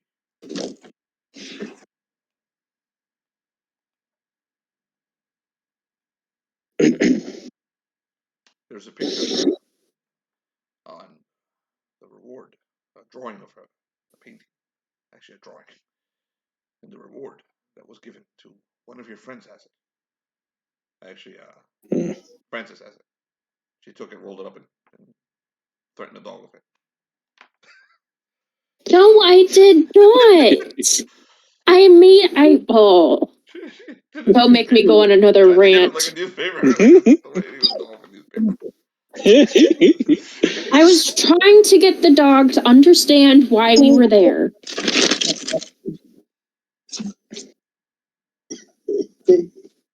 I'm going to assume that no one has any problem with us going till 10. I'm fine with it. I'm going to have to take a break at 9, though, to say hi to my mom, because she just got home. We can take a break in 5 minutes at 8:45 if you want. Okay, that'd be great. Right. Cool. John? So, I ask him a little bit more. The ones... He leans in and says this very lowly, in a very low tone. The ones that come back, that are said to come back pregnant, can you tell me anything about how they look? Who looks? The girls? Yes. They look like they're happy. They look content. They look... They have sinned. So he said they look unhappy? They look happy. They have sinned. Oh, they look happy. They have sinned in the eyes of the Lord, but they look happy, content. They've enjoyed themselves. Okay. This creature is tainting our women. That is why the Lord... Yeah, you have no idea. The cleric here, because he thinks the cleric will have his daughter excommunicated from the church, or her child if she's pregnant. Well, that seems a little over the edge, don't you think? He's like, it's not like she has to be taken. As far as I'm concerned, this beast needs to be slain. Have you heard anything about werewolves in the area, by the way? I know it's a bit of a random question. It's just something I'm trying to... A man that turns into a wolf? No. Nothing Yes. to here. Maybe to the north, over the wall. Aye, thank you. Yes. Would you like to go to your room now, sir? That would suit me well, but I will ask if you can think of any more information you can give me to try to help find this girl. I greatly appreciate it. Follow me to your lodgings. Okay, he drops you off at the bar. Thank you. So, Well, at least it's a better bar than usual. so you sleep with the horses. That's one of your fables. So while the Kimry gets what Kimrys get, we'll take a 5-10 minute break. So Yeah, can go say I hi gotta to take a leak too. Okay, take 10 minutes. Thank you. All right. All right. I did get my cloak back, by the way. A problem. All right, do so. So long as it's for the enemies, I don't care. Well, I don't know if you're my enemy or not yet, so you're still up for grabs or whatever. Oh, don't worry. You'll be safe from the stakes. The thing is, I won't burn you. You're making so he doesn't even notice that there's a magister in the group. He doesn't really care because the magisters are practically devil worshippers. So it's Yeah. Oh dude, my like, word, I am such a good person. Yeah, you pretty much, like, my character thinks that there's a fucking scholar in the group. It's like, oh, he's a scholar. What a great guy. Jonathan's not a scholar. So Like, he's gonna play he thinks the worst of you and the Kimry because he's a Kimry. Yeah. You know, I'm actually really enjoying being stupid characters. I'm loving it. Dude, it's the best. I stinking love my character from John's game, and I love this character. Like, I just feel like I need to embrace the blonde I was born at birth. And just, that's awesome. You know, my hair has turned darker, but, you know, I still feel the internal blonde inside. Oh my god. I think I know who I really am and am meant to be. Jeez, like, my dumb character's a lot of fun too. Jonathan, I don't think Jonathan's done a dumb character yet, have you? You did Krill, but Krill isn't dumb. He's a lizard. No, I don't think I have done a dumb character. John, all his characters are dumb, so that's that. And, oh, really? My favorite dumb character is Pretty Princess. And I'm not sure you could really call her dumb because she somehow survives all these situations. She's just a kid, so. All right, so or was a kid for a while. Let's continue since I've been recording. So, all right. Let's see. All right, so the Kimry got dropped off at his luxury room. He's sleeping with the horses, and so I pick up with Geoffrey. Your Nancy walks you over to like behind one of the kitchens, and she turns over to you, and she's like, "Sir, Cleric, he's not telling you everything. He doesn't know. He's a man. The child is pregnant. She escaped when she became visibly pregnant. She went back to that tree. She's absolutely in love with it." Oh, that's dreadful.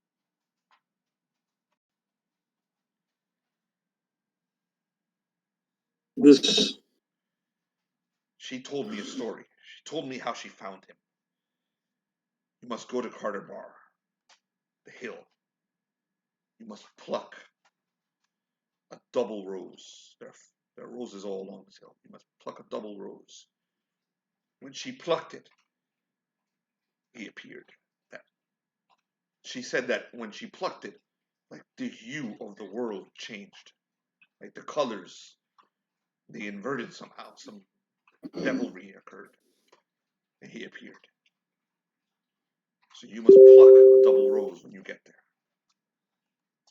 She looks around. Oh my word, roses, that's so romantic.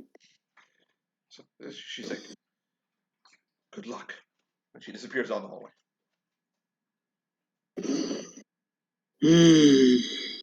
Right then and there, I get on my knees and I start praying. Right there, I start praying, and I pray for the next 30 minutes, a whole fucking hour. I can't even tell. I pray for a whole fucking hour. You know, for strength to kill this son of a bitch. That's when he goes back to the hall to seek his servant.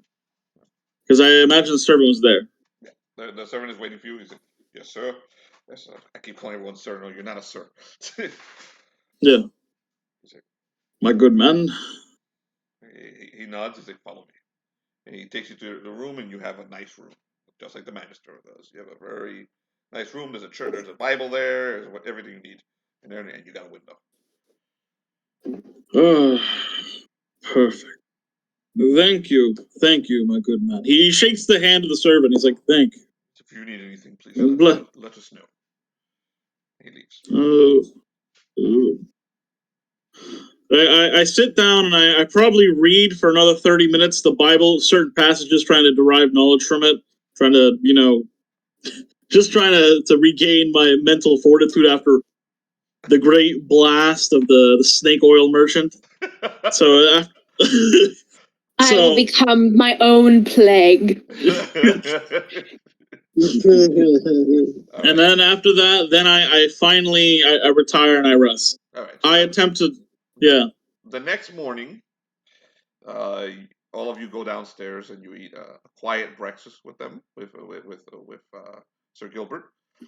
He is calmed down. He's not really looking at at Francis, but he is calmed down. And he, after a little while, he turns to her. He's like, "You can have the horse and the dog, but you cannot take the dog with you now. Agreed?" My lord, you are most kind. He's like, he goes back to eating. When he does this, when she says that, the cleric gives a wry smile, hiding it from the Lord. Is like, it's like, that's how you do it. My friends, you can stay here as long as you wish. And I would prefer that you find my daughter as quickly as possible.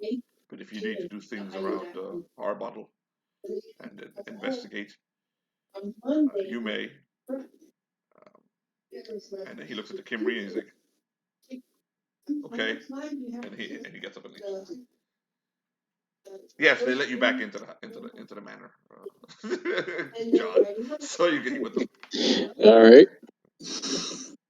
All right, Kimry. I don't believe we got your name. My name is Harry Up Peter. Harry Potato. Harry Up Peter. He's a potato farmer. Harry. Maiden son of. I think nobody have parents in these places. Harry Up Peter. Aye. Well, Peter, I'm Alan Surgeon. Hello. Did you say Alan Surgeon? Yes. Oh, it's nice to meet you, Alan. This lady here. I introduced myself last night, thank you very much. You left us and I had to tell him what on earth was going on. Yes. Well, I'm sure you provided him the greatest detail. Yet we are still going to cover ground again. I am Geoffrey, farmer.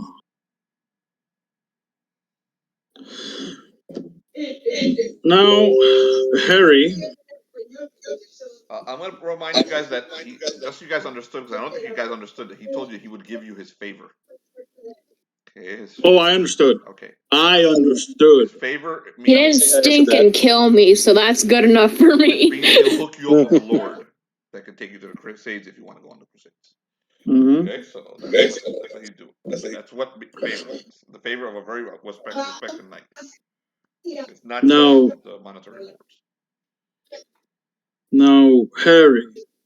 John, when you're not talking, on this because there's people talking in your background, please. Yeah, it's John. Just mute for. You might want to mute for a second. John, please. Now, Harry. I prayed on this intensively. I know most of your people do not believe law. But I noticed that you cared about the woman, and you appeared to be sincere. This is true, is it not? Your desire to stop this fiend? Aye, it's sincere enough. I want to slay the fiend. Want to slay the fiend, get the girl back, hopefully in one piece. Ideally, we'll do so, and ideally, if this fiend is easy enough to... Well, if it's easy enough to apprehend, ideally, we'll burn him. We'll burn him at the stake in the center of town, send a message to the rest of them. Otherwise, killing him will have to do. As for the woman, we must find her. For the good of the Lord and for what is right. We can't let this continue. One thing that there is to know about this being. It is, you may already know, being that you're a Kimri, but it is of a nature beyond natural. It has powers. I believe it has powers to twist your mind into doing things that you do not want to do. Hence, the seduction of the women and the twisting of their minds. I have yet to get very much information on, but I need to gather more. But I know I have a very good idea where we could start. No, where we could go to end this. Well, we could always start at Carter's Bar. Oh, that is where I think we could end it. I believe that I have an idea. Call it divine inspiration on how to kill this thing. Or at least find it first. Carter's Bar is where we go. All right, so you guys are going to head straight to Carter's Bar, or are you going to do anything in the village before you go? Are you bringing your horse, Tyler? On your the other three do not. Or are you guys going to walk? Carter's Bar I get not too far, but it'll so take a while to get there to walk there. Whatchamacallit? Yeah, I'll walk with the group while leading my horse. I lead my horse out, and yeah, I'll take my horse with me. I make sure I'm fully equipped and armed and ready to fight. While on horseback. Okay. As we go into town, I refer to the person I don't know as a magister, and I'm like, you are a knowledgeable fellow. Do you think if we speak to the women, they might provide more information? The ones that were seduced.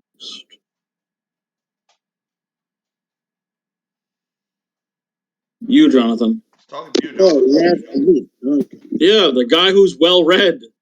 The guy I don't know as a magister. The one we all know is an asshole. Yeah, I don't know it. So, well, I'm not quite sure. The innkeeper should be able to direct us to one of these women. We have a lot of daylight out. I think this is where the cleric starts looking to the rest of the group. It's like, I think we should at least talk to one or two of these women, maybe learn some more of what this man, this being can do. Are there any brothels in this town? Or similar things to a brothel? It's very, very small. I mean, if you ask around, you might be able to find out if there's something. And then I would probably have to roll to see if there is one. But there's an inn, and generally the inn will have prostitutes too. Okay. Yeah, the inns, some of the serving wenches, they'll do two things. So, yeah. Multitasking, got it. And generally, one of the rooms has prostitutes. So, Felipe, is there a roll I can make to see if I can think of anything as to why this elf would be doing this? Clearly to increase its population. What skills you have? Oh shit. Besides just being a Kimry, Hold on. having basic knowledge on these occult things.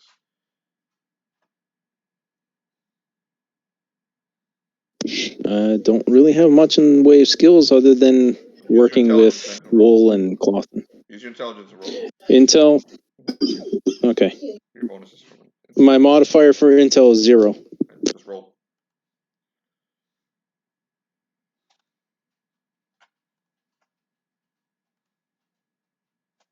That's high. So your question was if you understand what the elf is doing. The elf is very clearly a horn dog. Yeah. So, which one of you boys are we going to dress up as a female? Definitely not going to be me. I say do the cleric. Kimry, you're very amusing. Yes. Now, I will be going to the inn to investigate, to find these women and interrogate. But ask them questions about this Fae, and perhaps one of its weaknesses. Apparently, women.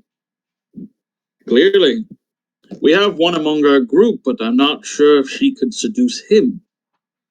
My charisma's +2. Try me. Actually, maybe not try me. Well, at the very least, you do seem to have quite an affinity for animals.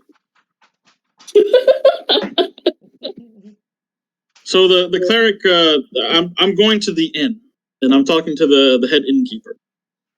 Okay. So you find him. Let's give this guy that we've met 3 times a name. Yeah. Roll 1d100, Tyler. I'll let you roll and invent. Fuck yeah. Yeah, I'll do real dice because I can't get into the roll 20. So okay, where is it? This and this. We have a 80. Name is Roger. Roger. So this time when I meet him, I ask for his name. Roger. He's much more respectful to you than he is to the Kimber. He's like, Roger, it's you've helped me quite a bit before, and I come to ask for your assistance again. It is a trifling thing, just a bit of information. As you know, I'm here in regards to the elf. I want to deal with this problem. I come bearing the force of the Lord. Ideally, I will deal with this as soon as possible. But I need more information. Can you direct me to... How can I help you? Well, Roger, could you direct me to one of the women? One that were afflicted by the curse, the magic, Brother, many of the women in town were afflicted, but it's not something that they are that people are proud of. No one will admit who is afflicted. There are only rumors of the different girls. You want me to direct you towards one? Remember, they would be afraid of speaking to you. They consorted with Devers. I think this needs a woman's touch. Well, I do have a group of very diverse individuals and one very esteemed scholar with. So, at your advice, I will allow them to speak in my place, so not to raise. You can go ahead and make one of those reaction rolls. I'm going to give you pluses and minuses. 2d6? How he reacts to you. Okay, so he is agreeable, so there's a +1. All right. Okay, but the target is also principled, So there's a -2 there. So now you're down to -1. So that is -2 to start. Nice. Hold on. Situational modifiers. You are of the same social class, but you're both peasants, but you are a cleric. So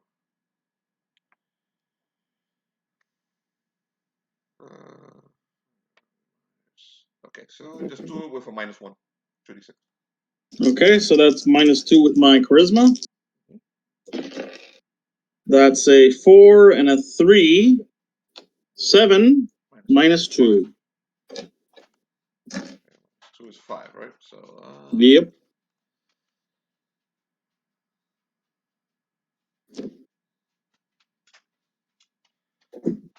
okay, he's like, I can't give you any names, but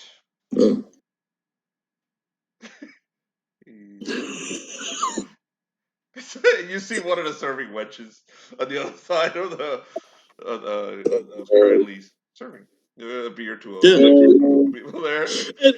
The cleric, he's like, and then I lean back close to fucking Jonathan's ear. I go over to his ear. I'm like, if you wouldn't mind, please talk to this woman and gather information. You're a scholar. I'm sure you'll have no difficulty. And the lady. Unfortunately, I have a very lack of She's a interaction. wench. You don't call a wench a lady. you keep saying lady. Lady is actually a lord. Whoops. You can talk to this wench serving. If you're not comfortable, wench, say woman. You can talk to this woman, this wench. Barmaid. Barmaid. This barmaid. That'll be completely insulting. Abby, go to bed, baby. Hey guys, you want to see your nightly dosage? Yes, please. Oh my god! So precious. I gotta go over there soon. Oh my god. She is so precious. Go girl. Oh my god. Baby, we're going out in a She's little while. so 45 minutes. Go to bed. I know you want to go out. I love you. Okay? Go to bed. She's so precious. Okay, hold on. I'm rolling the barmaid's name.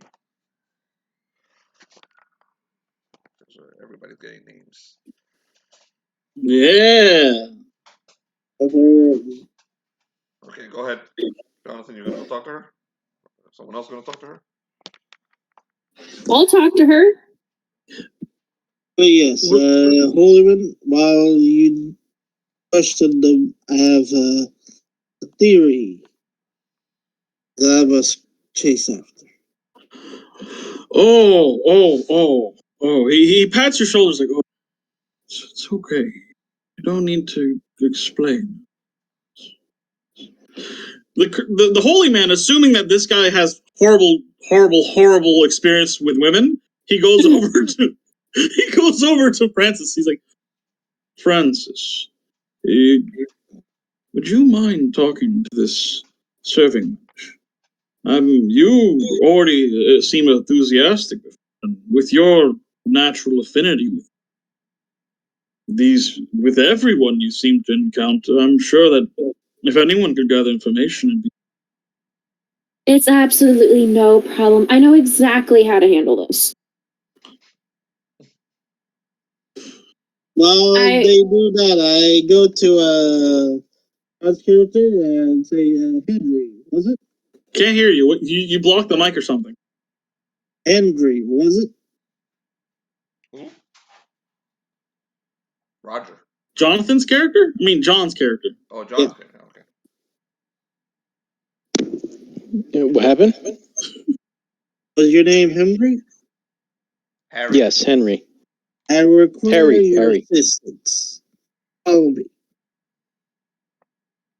Okay, fine. We're not getting much done here.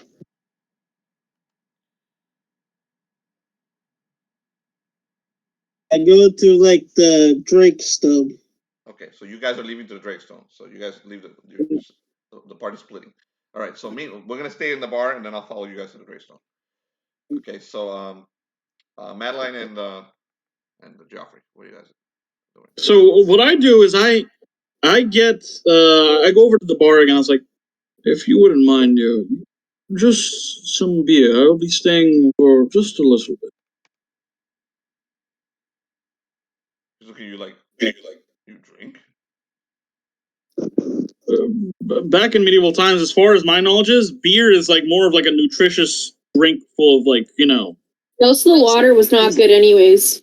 Yeah. Okay, brother. He pours you a drink. Hey, you're still a brother. You're still a fucking cleric. He's like, oh, thank you. Actually, you know what? Hold up. I don't know what other drinking in a bar. Huh? You What? would drink. I just don't see a cleric drinking in a bar. But it's okay.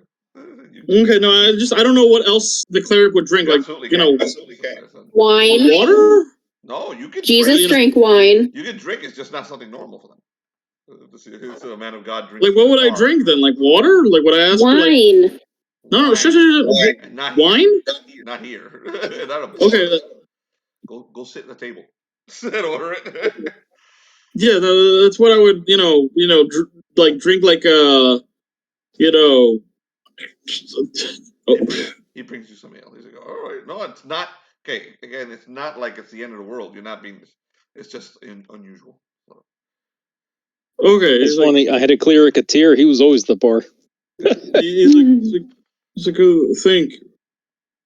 A little of everything in life. Yeah. Never overindulgence. Yeah, Friar Took was always drunk.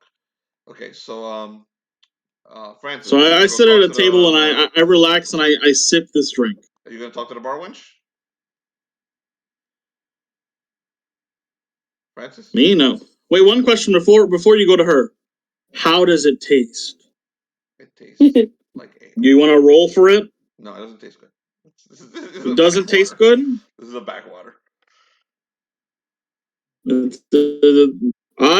While drinking this, I enjoy it. So Francis, I'm like, you go talk to the barmaid? Of course. Okay. She looks over at you. She said, hello, Missy. How can I help you? Now I'm going to be saying, okay, I'm personally loud when I'm talking because I want to make sure that my mic can actually pick it up. But I'm like whispering to her, okay? My dear lady, I have heard things among the other women, but not enough information. Now I have an awful husband who has not loved me in years, hasn't even bought me flowers in years.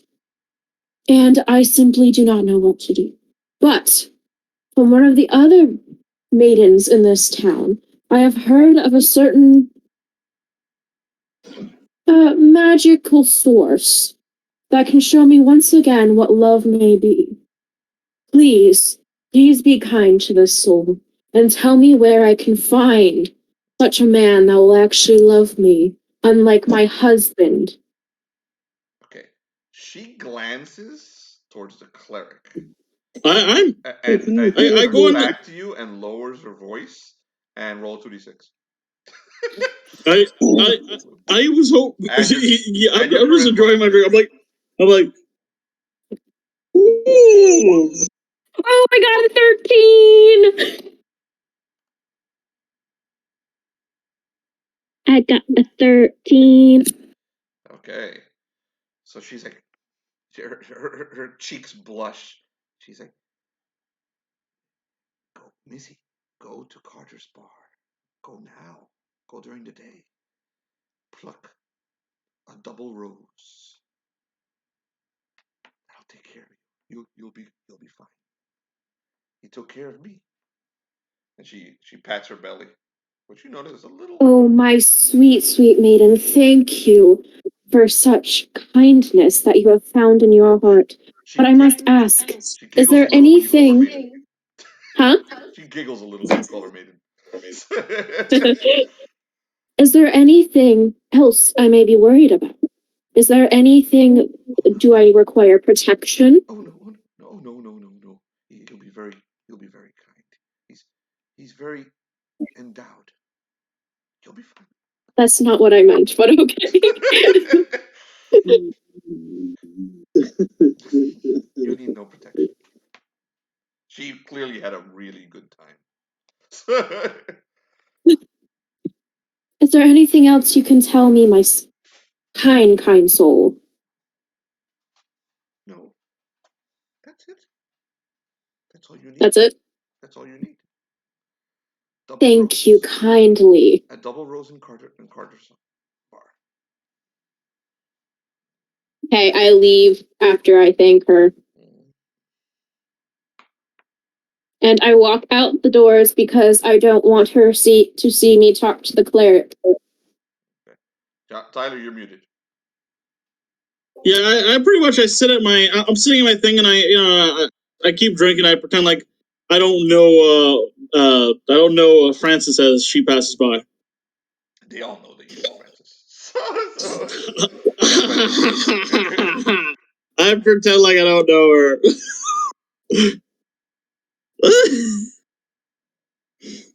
And so I stay there for like a minute or two and then I go. Okay. Meanwhile, at the Drakestone, what's your name, Jonathan?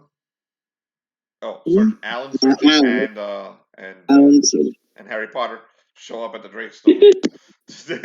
Actually, I was going to add something as soon as we got out. Oh, go ahead.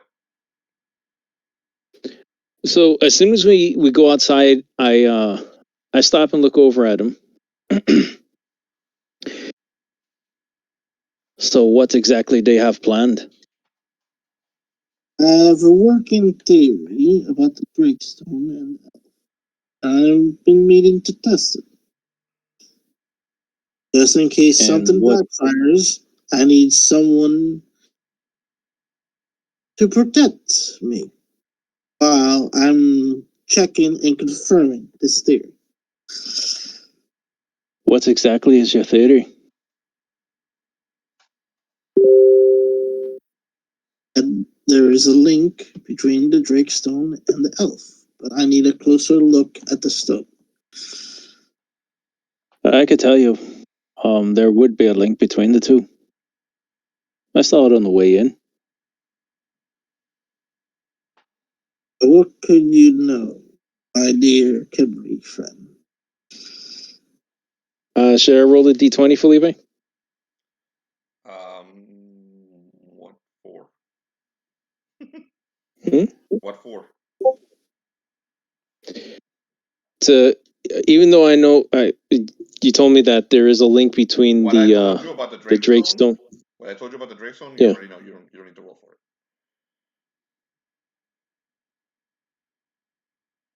You can tell him if you want.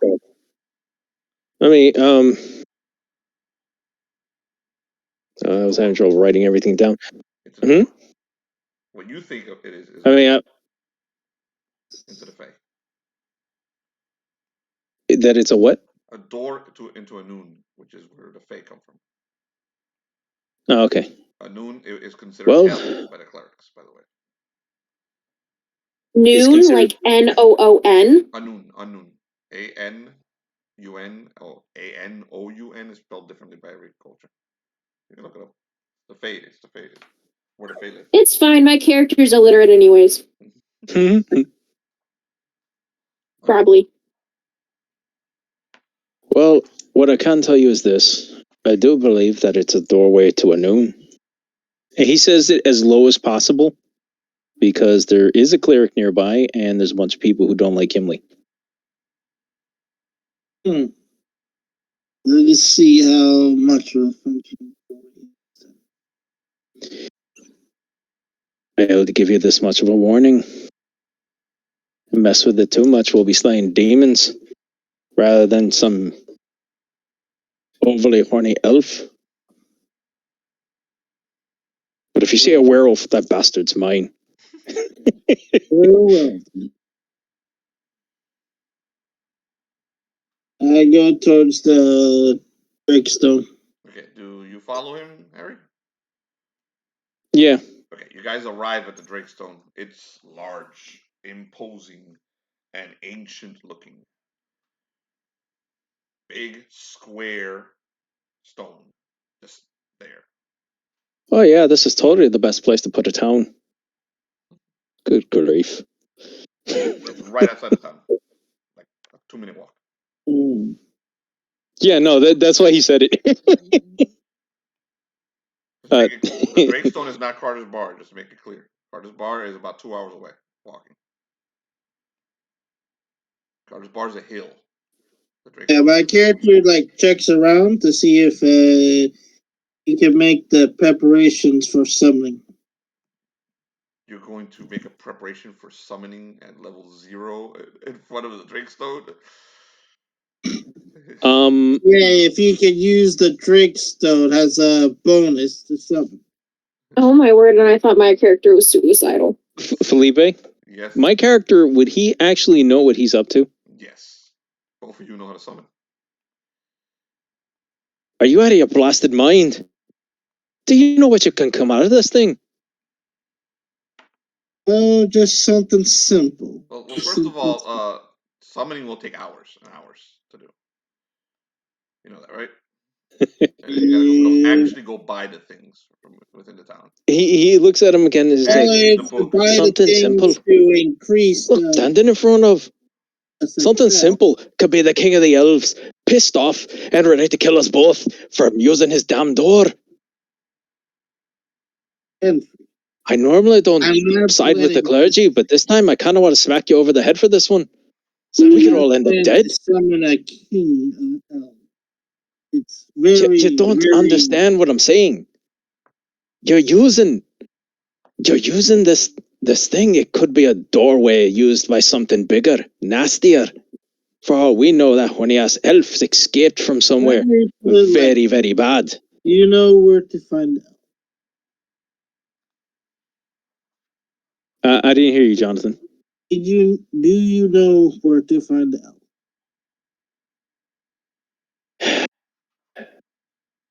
Hold on. It was what's the name of that freaking bar? Carter's Bar. Yeah, somebody's been saying you go to Carter's Bar and the blasted thing is there. I've been hearing that same thing, and yet that you do realize Carter's Bar is that way. Yes, I understand that, but do we know for sure that the elf is there? Yeah, he's probably waiting for his next mistress to show up. That everyone that's been told of this elf goes to Carter's Bar, and yet they haven't been able to find the elf? You're missing something. For all we know, he's finding a way to tell them how to summon him. But, come on, summoning in front of this monstrous stone. It's death. Well, first of all, what do you want to summon? He wants to summon something small. Yeah. A commoner rank. You want to summon a demon. Okay. Yeah. Are you going to start the preparations and do the summoning right now? And hold on, daylight, I was trying to say this before, John,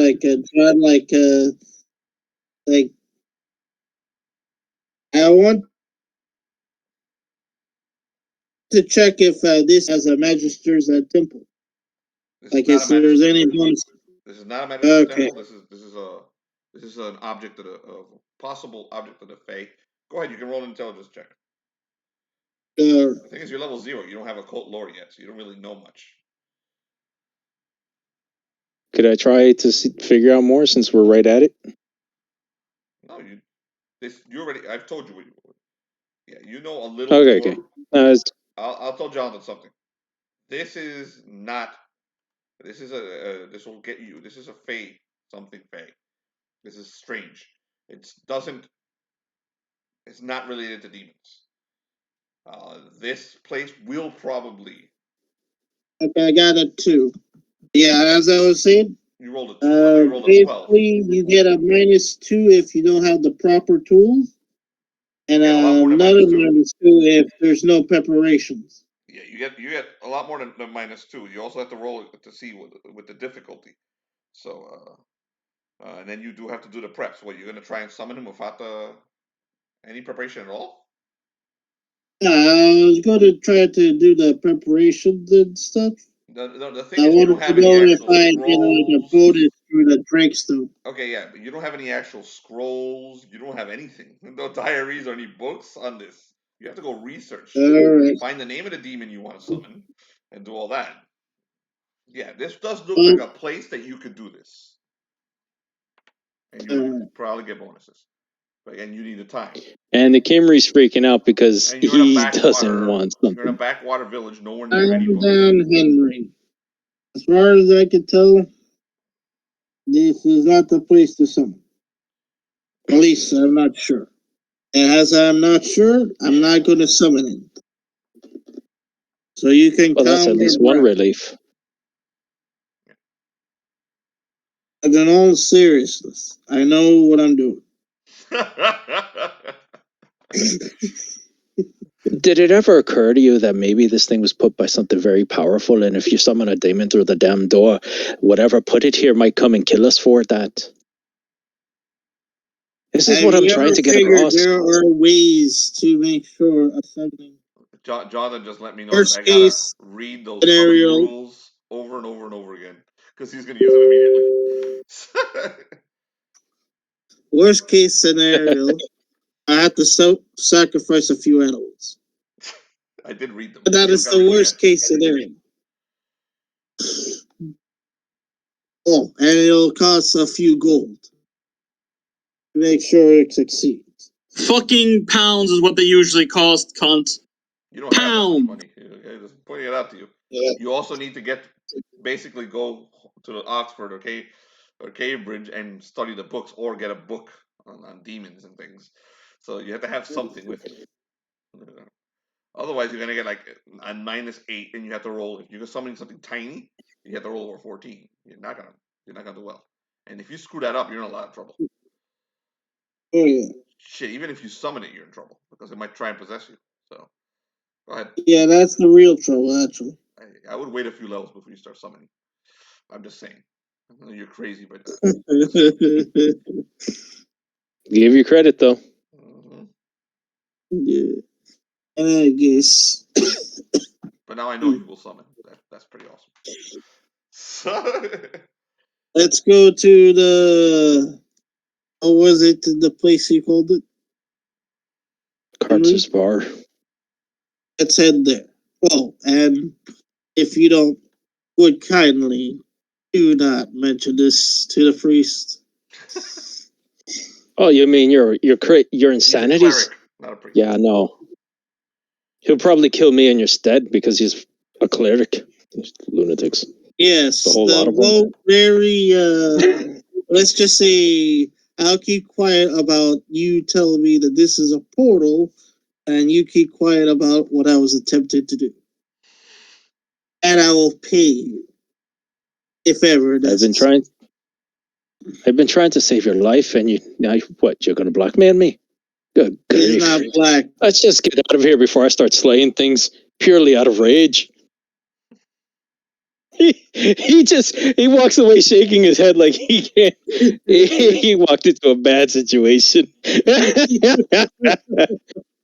love the RPing, guys. This game is like making you guys RP really well. That's awesome. All right, so you're gonna go find the other two before you head to Carter's Bar, or you're gonna just head over there on your own? Oh, I like how you clarify that because they said they were going to go straight to Carter's Bar. Yeah, so I'm making sure. So He's going to Carter's Bar because he wants to check out the area really quick. But it's a 2-hour walk. 2-hour walk, John. All right. I'm just saying. So what do you want to do? Pick up the other? Go ahead.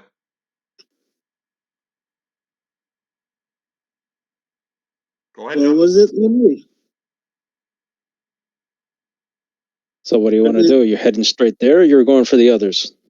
I'm used to walking long distances, so I could care less. Let me rephrase what the cleric is attempting to do. He is going to ask many ladies who, well, very much so, their husbands were not liked for them to be admitting they got impregnated by an elf. Mind you, Any one of them could want their reputation to be not stained. That means pitchforks all around. You understand what I'm getting? If the cleric has any sense, he'll have the girl talk to them. Well, true. But at the same time, he would be putting his face on the same woman that was not only the soul, for probably good reasons, defended the very knight of this region.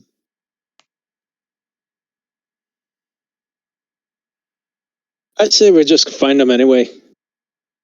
He'll make a good bargaining chip. Anyone says, "Get away from my bar, you lunatics." We could just say, "This cleric is with us. Shut the fuck up."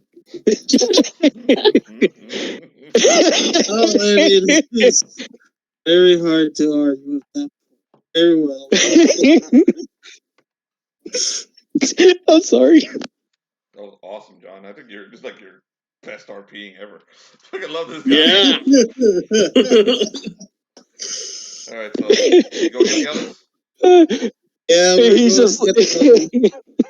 Any Sorry, last things you guys do before you head to Carter's bar? And Tyler, you bringing your horse? You're just walking. Not dying. Oh yeah. I after me and Francis talk about what she's learned, I pretty much decide there's no further good information to be gathered. So okay, you run into each other right outside of town, and these guys come back to find you. Again, the village is small; you can pretty much see each other from anywhere. So that's great. It's good to see you guys. Well, I think it's about time we go where we need to go. My theory was proven of a dead end. Did you waste? It wasn't a waste. It's just we need to focus on. Something out. One thing you guys noticed: the Drakestone is actually on the other side of a bridge. There's a bridge from the town that goes over a river that arrives at the Drakestone itself. Okay. Do I notice the fact that they come from that direction? Yes. I do? Okay. So you guys examined Drakestone then, did you? Yes. Did you discover anything from it? I didn't. All right. Well, we're decently outside of town, right? No, you're near the Drakestone. We're near the Drakestone? You're not by the Drakestone. You're on the other side of the bridge. And yes, you're on the edge of town, but you're still in town. What time of day is it? How long has passed? Is it midday now? Or? A little bit. Maybe like 10, 11. Okay. Perhaps we should all... I know you're a scholar, but perhaps with my... It's going to take 2 hours to get there. If you leave now, you're okay. Remember, you got to go there and then come back. You don't want to be out there. Yeah. So I get on my horse, right? And so I lean over my horse, and I'm assuming we're decently outside town. No one else can hear us. No, so you're good. We have two sources that confirm that there is one way to summon this being, or something of the sort. Oh, the women were at the top. When you say the word summon, I think Jonathan had a heart attack. The women talk to Francis. Her ability to converse with certain people and somehow gain their favor is uncanny. Now, thank you, Mr. Religious Man. Oh, of course, you may have quite a future in your merchandising. This adventure's done one thing: is it actually brought peace between the cleric and and the thief. That's not going to last. Yeah, it's like, no. So if only your merchandise be just a little. Now, as I was saying, what we have found is what you must do at this location is you must pick a flower. This flower is with 2 roses attached to it. But hear this is the peculiar. Once you pull this world around you, the colors become inverted. So that could be quite a great problem. You all understand this, right? Yes? I started looking at Henry. Any folk tales speak of this event? I mean, there's plenty of folk tales of people being taken by fae folk. Bunch of douchebags they are. Now, one thing, Henry, Peter, one thing, how do they return? Because I have a feeling that if the world, as it was described by a witness account, if the world is inverted, then you are perhaps taken. But that is the realm that is unnatural, unholy. How do they come back? Any tales tell you this? It all depends. Usually the fae get bored of them, throw them back to the world, and it's usually 10, 15 years later. Oh, Christ. Or more. So I've heard of stories where they come back well after all their family and relatives are dead and dust. Well, it's fun times. If nothing else, when we find the elf, we'll force bash his blasted head in. No. Why don't we just take his name? What do you mean by that? Well, if the elf is fae like names, and if you give a fae your name, then they own you. So what if we reverse it? What if we take the elf's name, and then we own him, and then the entire problem is inconsequential? What type of myths have you been reading? Huh? Where did you read this? The elves? There are stories of people who are owned by other things because their names are given. Well, I don't know too much about something new to me. Let's be clear then. Over there, we will not refer to each other by name, but by letter. Is that understood?